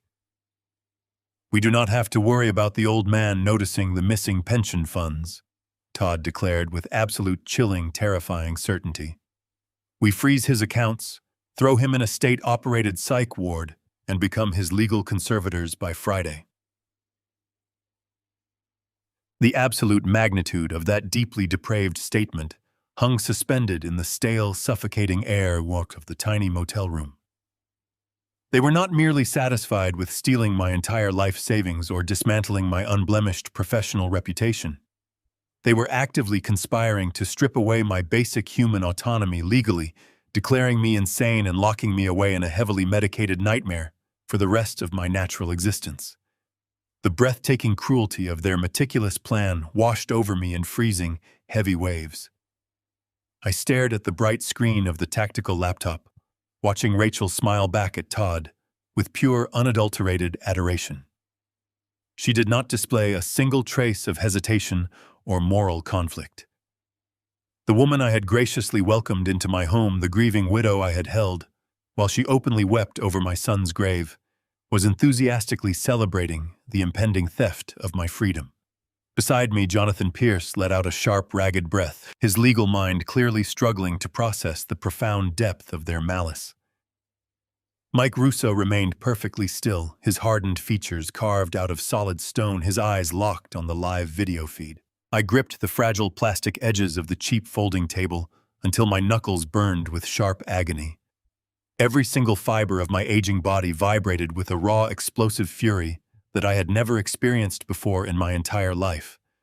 I wanted to violently tear the computer monitor directly off the desk. I wanted to smash through the heavy aluminum bay doors of my own workshop and wrap my calloused hands around their throats. But the deeply ingrained discipline of 40 years in the commercial construction industry clamped down heavily on my fracturing psyche. When you are tasked with safely demolishing a collapsing concrete structure, you do not recklessly swing a sledgehammer into the primary load-bearing walls. You strategically analyze the structural weaknesses, you systematically isolate the core foundation, and you meticulously orchestrate the complete collapse exactly on your own terms. I violently suppressed the suffocating bile rising in my throat and forced my burning eyes to remain completely focused on the high-definition digital feed. I absolutely refused to look away from the monsters who had brutally executed my only child. On the crystal-clear digital broadcast, the atmosphere inside the brightly lit administrative office suddenly shifted. The cold, highly methodical discussion regarding the lucrative international shipping logistics and my impending psychiatric incarceration dissolved into something far more intimately sinister. Todd slowly pushed his heavy weight away from the polished wooden surface of Matthew's old desk. He took a deliberate, measured step toward Rachel, his towering frame completely dominating the tight camera angle. The harsh, incredibly bright glare of the industrial halogen lights cast long, jagged shadows across the cold concrete floor. Todd reached a heavy, gloved hand deep into the dark interior pocket of his thick winter parka. He withdrew his hand slowly, keeping his fingers tightly curled shut around a small, concealed object. Rachel tilted her head, her perfectly manicured features lighting up with genuine, highly enthusiastic curiosity. She eagerly stepped closer to him, her expensive leather boots clicking sharply against the hard floor. She playfully asked him if he had finally managed to retrieve the special collateral they had previously discussed. Todd offered her a wide, deeply arrogant grin that fundamentally twisted his face into a terrifying mask of pure evil. He slowly opened his closed fist, extending his broad palm directly under the incredibly bright, unflinching beam of the overhead light. Resting innocuously in the very center of his calloused palm was a stunning, impeccably preserved piece of vintage jewelry. The brilliant, flawlessly cut gemstone instantly caught the harsh artificial light, casting a vibrant, mesmerizing array of deep shimmering green reflections across the cluttered administrative desk. It was an intricately designed, custom-crafted ring, completely surrounded by a delicate, highly detailed halo of flawless, brilliant cut diamonds. I stopped breathing. The air forcefully vacated my burning lungs. The entire motel room started to spin violently around my seated body. My heart slammed aggressively against my ribs, beating with a frantic, completely erratic rhythm that threatened to break my chest wide open. I recognized that magnificent, incredibly unique piece of jewelry instantly. It was the exact same vintage emerald ring that I had personally placed onto my late wife's finger over 45 years ago. I had spent 6 grueling months working grueling double shifts on a massive commercial roofing project just to afford that highly specific, deeply treasured gemstone. When my beautiful wife tragically passed away, I had lovingly passed that precious family heirloom down to my only son, explicitly instructing Matthew to give it to the woman he truly wanted to spend the rest of his natural life with. When Matthew joyfully placed that emerald ring on Rachel's finger, I had foolishly believed our family legacy was permanently secured. Following the horrific, devastating crash, I had desperately asked Rachel if the police investigators had managed to recover the sentimental piece of jewelry from the deeply frozen wreckage. She had looked me directly in the eyes, crying hysterical, broken tears, and solemnly sworn that the precious ring had been completely lost in the violent, incredibly fiery destruction of the shattered truck. That absolute, unforgivable lie now sat gleaming brightly on the screen right in front of me. The ring had never been lost in the frozen rocky ravine. It had never been tragically incinerated in the twisted, burning metal of my son's destroyed vehicle. Todd had personally stripped that priceless, highly sentimental family heirloom directly from my dead son's cold, lifeless body before the Rural Highway Patrol authorities ever arrived at the remote accident scene. He had kept it safely hidden away like a sick, incredibly morbid trophy of his successful assassination. Rachel stared greedily down at the beautiful, shining emerald, letting out a soft, highly excited gasp of pure delight. She eagerly extended her left hand toward her murderous lover, her fingers trembling slightly with intense, completely unadulterated anticipation. She did not display a single ounce of grief, guilt, or moral hesitation. She was happily accepting the stolen, heavily blood-stained ring of her brutally murdered husband from the very man who had violently orchestrated his deeply tragic death. Todd gently picked up the emerald ring between his thick fingers. He slowly, deliberately slipped the magnificent piece of jewelry onto Rachel's extended finger. They paused to admire the brilliant, deep green gemstone gleaming brightly under the harsh industrial lighting. Todd let out a low, incredibly dark, and completely humorless laugh that aggressively rattled the tiny internal speakers of the tactical laptop. He leaned forward, wrapping heavy arms around her waist. He looked down into her eyes, his voice dropping into a sinister, deeply terrifying whisper that echoed with absolute clarity through our hidden surveillance microphone.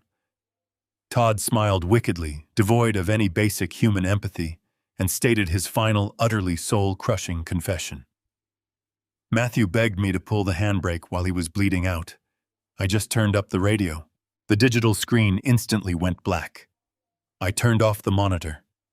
The time for investigation is over. It is time for war. I did not scream.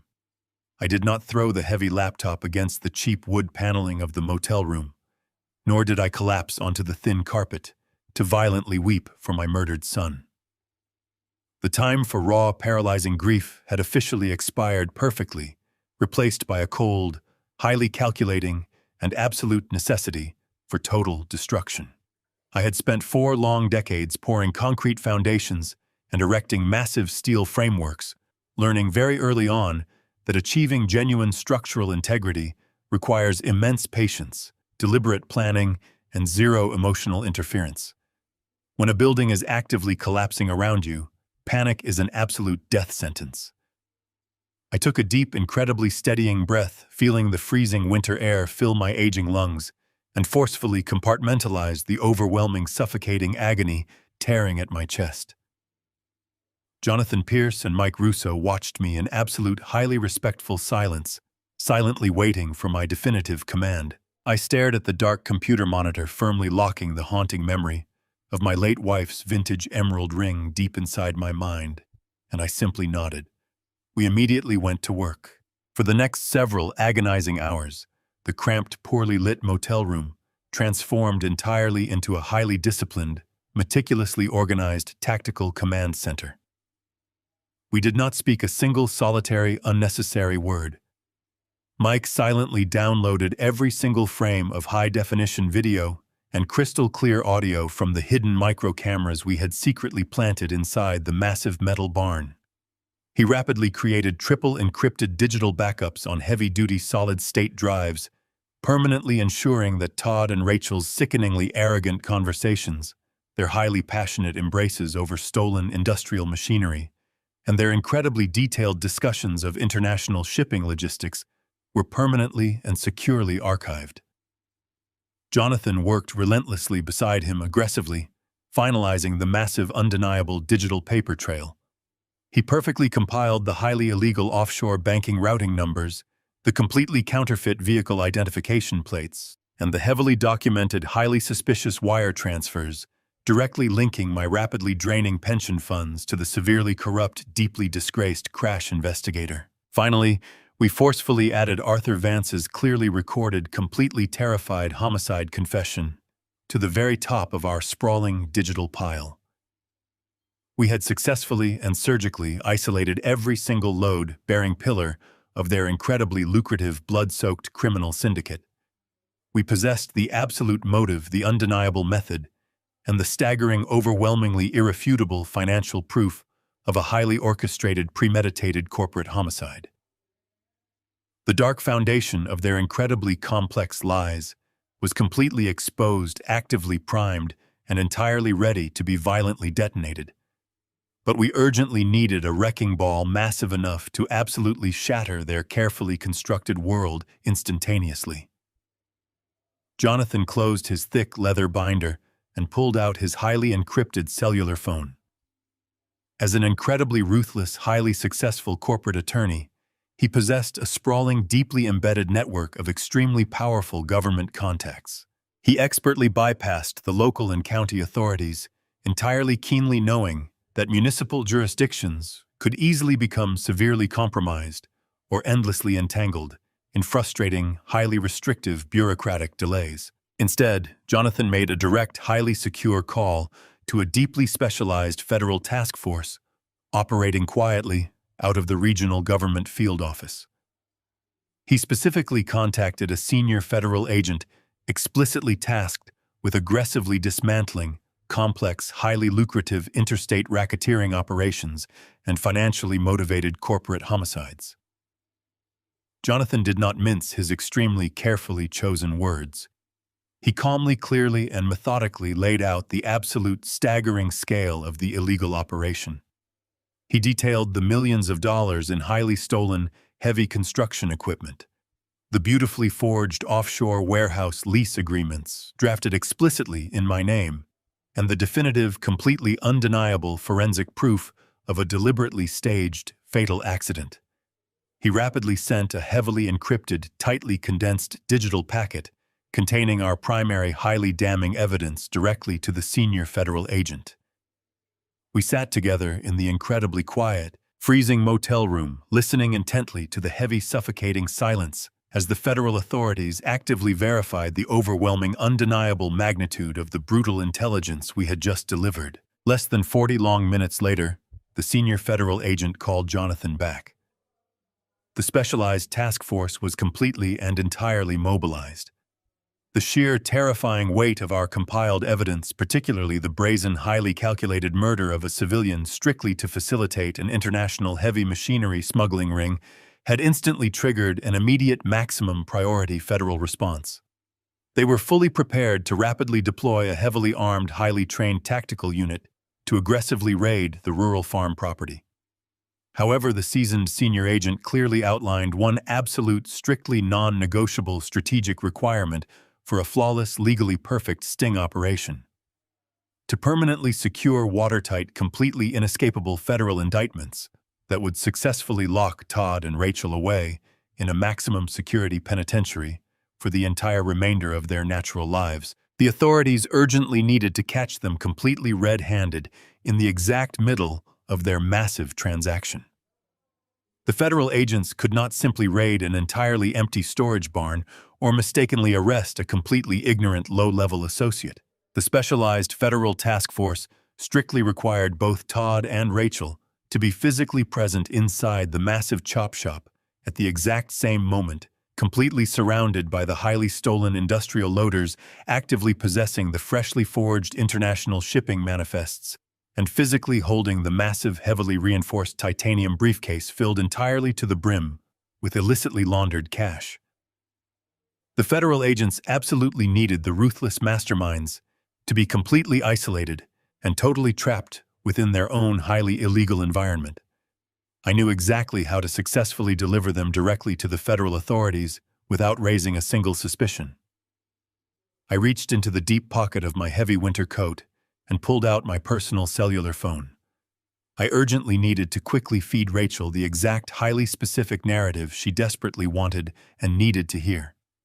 I needed to guarantee she felt completely safe, absolutely confident, and entirely unmonitored for the next 48 hours, while they finalized the highly lucrative international transaction inside my dead son's violated sanctuary. I opened my digital messaging application and carefully composed a brief, highly apologetic text message directed specifically to my deeply grieving, incredibly deceitful daughter-in-law. I purposefully crafted the message to sound exactly like a helpless, heavily burdened, and completely ignorant old man politely bowing out of her extremely busy, supposedly stressful schedule. I slowly typed that my much-needed, deeply solitary winter cruise had unfortunately experienced severe, highly unexpected weather delays at the main coastal port. I smoothly informed her that I was currently stranded completely out of the local area and severely delayed from returning to the harsh winter landscape. I firmly assured her that she had absolutely nothing to worry about regarding the rural property, gently instructing her to simply focus entirely on her own quiet, grieving process. I finalized the highly deceptive digital trap by explicitly stating that my cruise is delayed and I won't be back for another week. I pressed the illuminated send button on the screen, permanently sealing their absolute, highly devastating fate. The trap was set perfectly in motion. Right now, the absolute final countdown to their total, inescapable, and legally binding destruction officially begins in the very freezing darkness of this winter night. The freezing winter wind howled across the desolate, snow-covered property, biting viciously at the exposed skin of my face and hands. It was late Friday night, exactly 96 hours since I had sent that highly calculated, deceptive text message to Rachel. The tactical perimeter had been established long before the sun had fully set behind the dark tree line. Mike Russo and Jonathan Pierce were stationed inside a heavily armored, blacked-out mobile command center, positioned discreetly in the dense woods just beyond the main dirt driveway. Surrounding the entire massive steel and concrete structure was a highly specialized, heavily armed federal task force. They were entirely invisible in the freezing darkness, wearing thick white winter camouflage completely blending into the massive snowdrifts, their weapons drawn, and their tactical radios silent. They were waiting patiently for my precise, predetermined signal. I stood alone near the edge of the woodline, staring directly at the brightly lit frosted windows of the massive metal barn I had personally built with my murdered son. I was not wearing my heavy, worn winter work coat or my standard scuffed leather contractor boots. I had deliberately dressed for the occasion. I wore a perfectly tailored, sharp black suit, a crisp white shirt, and a dark silk tie. It was the exact same suit I had worn to Matthew's tragic funeral. I wore it now as a profound, entirely silent testament to the absolute justice I was about to violently extract on his behalf. I stood completely straight, my shoulders pulled back, letting the immense discipline of 4 decades in the commercial construction industry fortify my aging spine. I was no longer the broken, grieving old man they believed they had completely outsmarted. I was the absolute architect of their imminent destruction. Tucked securely under my right arm was the incredibly thick blue legal binder containing every single piece of undeniable, fully documented forensic evidence. It held the high-definition video transcripts, the offshore banking routing numbers, the forged warehouse leases, and Arthur Vance's deeply terrifying, officially sworn homicide confession. The heavy binder felt incredibly dense, a physical manifestation of the immense suffocating grief and raw burning rage I had been quietly carrying for months. The low muffled thumping of loud rhythmic bass music spilled out from the interior of the barn, aggressively vibrating against the cold, corrugated steel walls. They were throwing a private, highly arrogant celebration. The massive $2 million offshore cryptocurrency transfer from the South American syndicate had officially cleared their complex digital firewall just an hour ago. The international shipping containers were perfectly packed, completely loaded, and entirely ready to be swiftly transported to the busy commercial port of Newark under the total cover of darkness. They believed they had won. They genuinely thought they had successfully murdered my only child, stolen my deeply respected professional identity, and fully secured their incredibly luxurious, illicit early retirement. I stepped out of the freezing shadows and walked deliberately across the packed snow of the main driveway. I did not attempt to hide my footsteps. I walked with a heavy, highly authoritative rhythm, marching straight toward the primary aluminum bay doors. I reached the side access entrance and grasped the frozen metal handle. I did not bother to slowly pick the lock or gently ease the heavy door open. I braced my shoulder and violently shoved the heavy steel frame inward with every ounce of my remaining physical strength. The heavy door slammed aggressively against the interior concrete wall with a massive, incredibly loud, echoing boom that instantly shattered the arrogant, celebratory atmosphere inside the chop shop. The freezing winter wind aggressively rushed into the heavily heated space, instantly swirling the loose shipping manifests across the floor. I stepped through the threshold, crossing directly out of the freezing darkness and straight into the blinding, extremely harsh glare of the industrial halogen lights. I stood completely still in the doorway, blocking their only primary exit, radiating an absolute, deeply chilling authority that immediately sucked all the oxygen out of the room. Todd and Rachel were standing near the front grille of a massive, heavily stolen black SUV that was currently parked directly in the center of the concrete floor. They were dressed in expensive, tailored winter clothing, clearly fully prepared for their imminent, highly luxurious flight to the tropics. In Todd's left hand was a beautiful, incredibly expensive crystal champagne flute. Rachel was holding a matching glass, leaning comfortably against the dark, polished hood of the stolen vehicle. They had literally been toasting to their own magnificent, blood-soaked victory when I violently breached the heavy door. The loud music continued to pulse through the shop speakers, but the two of them instantly froze, completely paralyzed in absolute terrifying shock.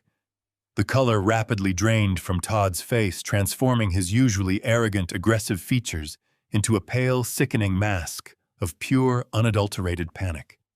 He stared at my perfectly tailored black suit, his eyes darting frantically toward the heavy blue binder tightly secured under my arm. Rachel physically flinched.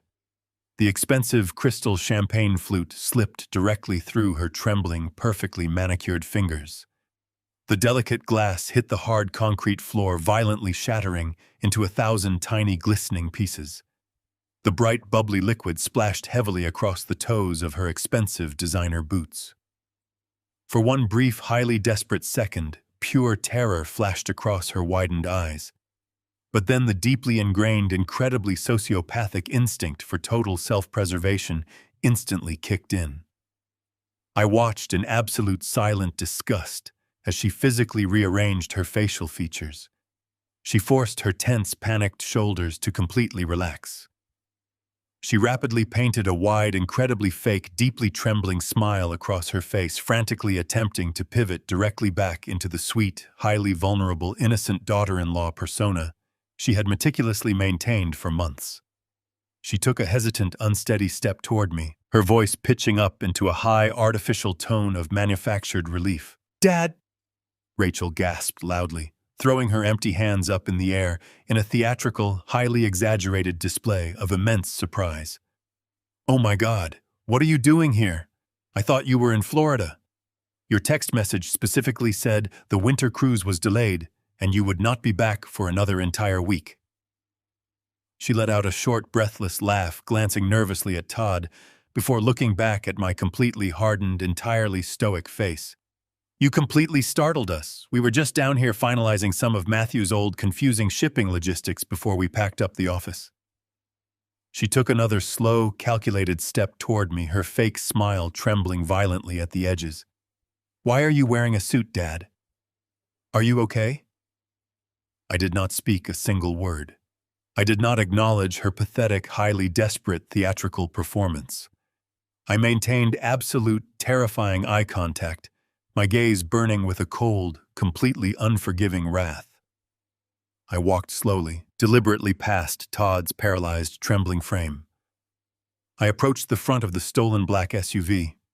I raised my right arm and simply dropped the massive, thick blue binder directly onto the polished metal hood. The heavy legal document landed with a massive, booming thud that completely silenced the room. The heavy blue binder sat there like a ticking bomb. Todd stared at it, his chest heaving before his greedy hands reached out to slowly flip open the thick cover. He looked down at the very first page. It was a high-definition, perfectly printed photograph of himself and Rachel, completely locked in their passionate embrace over the hood of the stolen bulldozer, captured directly from our hidden ceiling camera just 48 hours ago. Todd flipped to the next page, his hands beginning to shake violently. He saw the meticulously organized bank routing numbers, the highlighted offshore cryptocurrency transactions, and the absolute irrefutable documentation linking his shell company to the South American syndicate. But it was the third page that finally broke his sociopathic composure. It was a fully sworn, heavily notarized copy of Arthur Vance's official confession regarding the intentionally severed brake lines on my son's truck. Todd physically stumbled backward, bumping heavily against the grille of the stolen black SUV. The sheer magnitude of his total exposure crashed down upon him. The beautifully constructed, incredibly lucrative criminal empire he had built upon my boy's grave was disintegrating right before his very eyes. He looked up at me, his face twisting from pale, terrified panic into a mask of pure, unadulterated homicidal fury. He realized in that exact moment that the seemingly clueless, grieving 70-year-old man had systematically dismantled his entire life. Rachel peered over the edge of the binder, her eyes scanning the deeply incriminating documents. She let out a piercing, hysterical scream, backing away from the desk and pressing her back flat against the cold, corrugated steel wall of the barn. Her facade of the helpless widow evaporated entirely, replaced by the raw, animalistic terror of a woman staring directly at a lifelong federal prison sentence. I stood my ground, my posture perfectly rigid, my hands resting calmly at my sides. I did not blink. I did not step back. I looked at the man who had ordered the brutal execution of my son, and I spoke with a quiet, lethal authority that echoed deeply in the freezing, cavernous space. I told him that every single dollar he had stolen was completely frozen by the federal government. I informed him the authorities had already seized the international shipping containers waiting in Newark, and the dangerous South American cartel was completely aware that he had burned their transaction. I wanted him to fully comprehend that he had absolutely nothing left. He had no money, he had no escape route, and he had no future. Todd let out a guttural, terrifying roar of absolute rage. The carefully maintained illusion of the charming, supportive business partner vanished completely. He was a trapped, desperate animal, and his survival instincts demanded violence. He aggressively reached behind his back, shoving aside the heavy fabric of his winter parka, and quickly withdrew a heavy, dark metal handgun from his waistband. He raised the weapon, pointing the dark, trembling barrel directly at the center of my chest.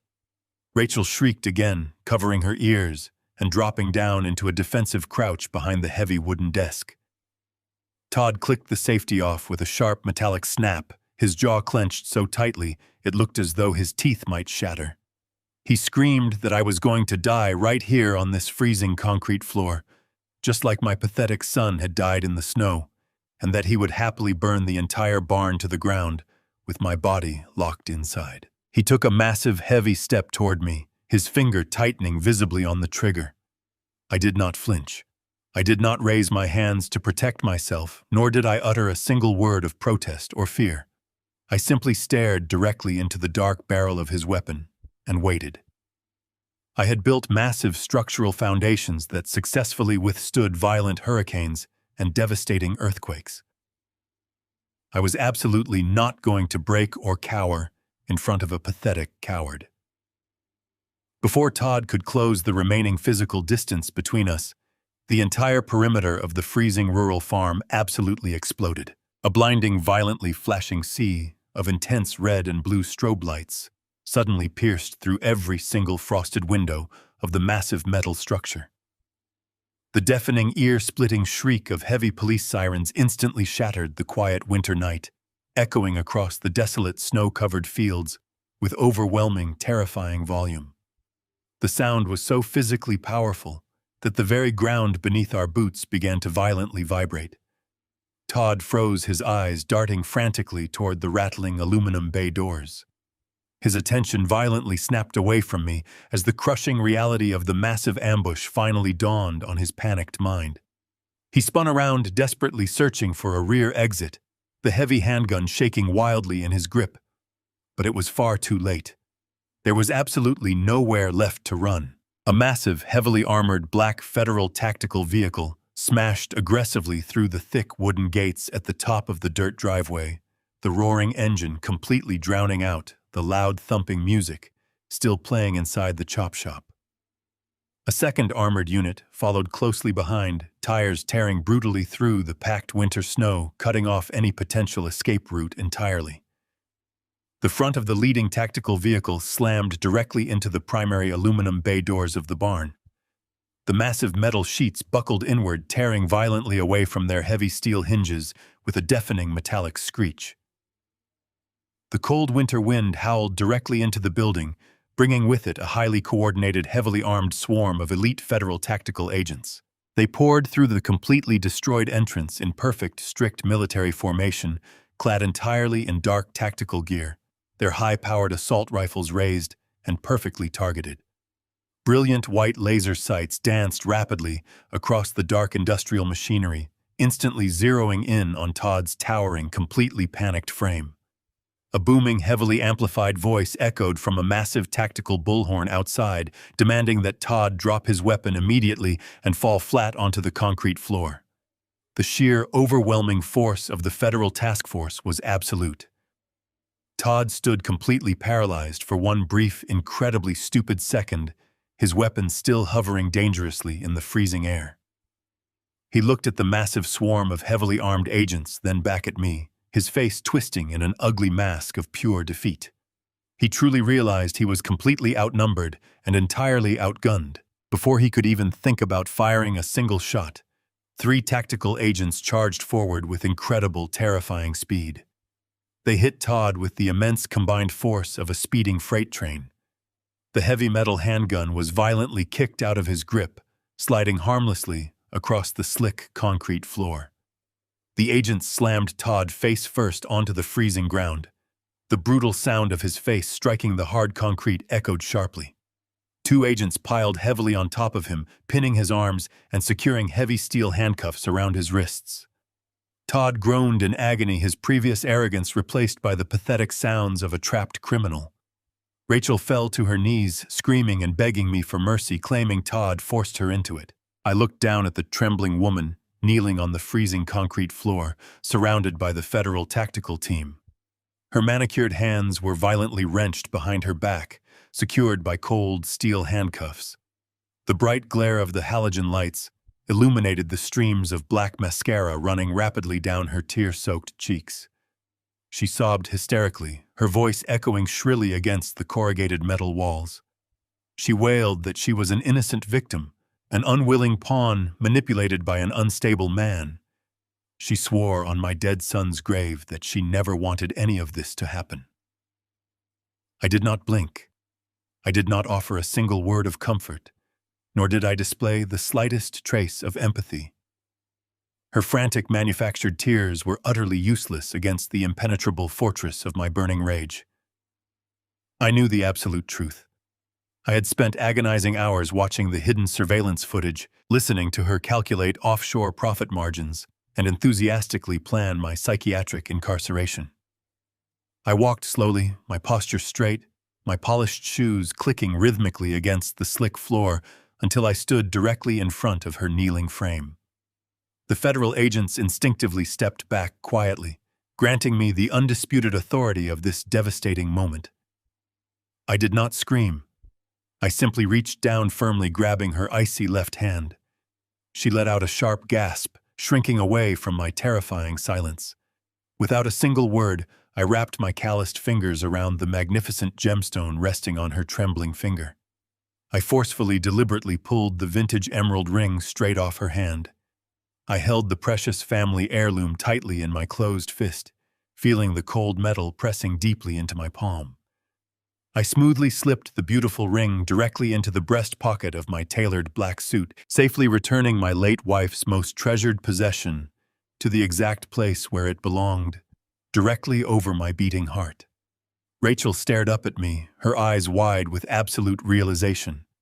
She finally understood that her innocent widow persona had utterly failed. Todd was violently dragged up from the hard concrete floor by two tactical agents. His face was bruised, a line of dark blood dripping slowly from his busted lower lip, staining the white collar of his expensive winter shirt.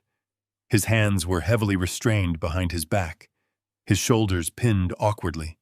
He glared at me with pure venom, his dark eyes burning with the absolute raging fury of a severely beaten animal. He aggressively spat a stream of violently profane insults in my direction, desperately attempting to reclaim a fraction of his shattered pride.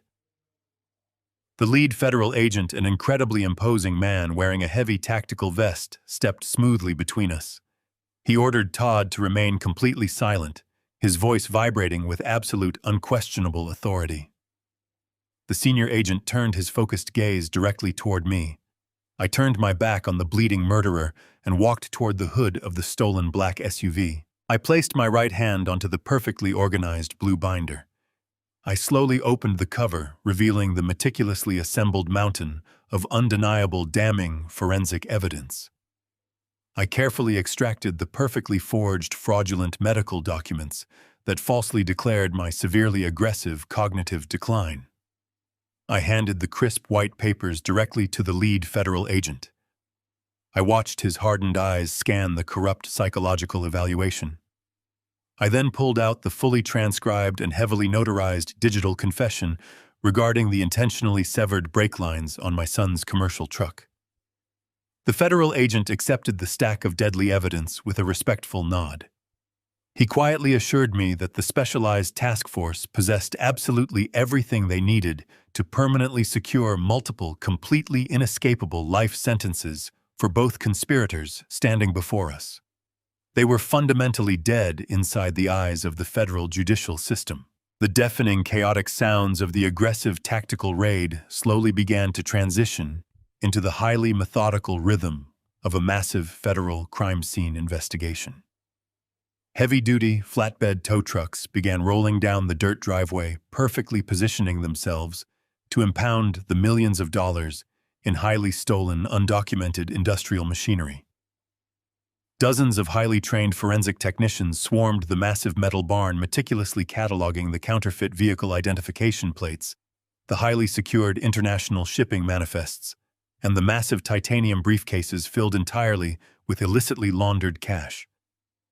The lead federal agent calmly signaled to his tactical team. The heavily armored agents forcefully grabbed Todd and Rachel by their restrained shoulders, roughly marching them directly out of the brightly lit chop shop and straight into the freezing, unforgiving winter darkness. I walked slowly out of the massive aluminum bay doors, standing quietly on the packed snow, and watched the final highly satisfying sequence of their absolute destruction. Rachel was aggressively shoved into the dark back seat of a heavily armored federal cruiser, her piercing screams completely muffled by the thick, bulletproof glass. Todd was violently forced into a separate, highly secured transport vehicle, his towering, once arrogant frame forcefully folded into the cramped, caged interior. The heavy metal doors slammed shut with a definitive, highly resonant finality that echoed loudly across the barren, deeply frozen agricultural fields. The brilliant, violently flashing red and blue strobe lights painted the thick surrounding tree line with harsh, rapidly moving colors. The massive fleet of federal tactical vehicles turned around, their tires crunching loudly against the frozen gravel. I stood perfectly still, my hands resting calmly in my pockets, and watched the intimidating procession of law enforcement vehicles slowly disappear down the dark, rural highway.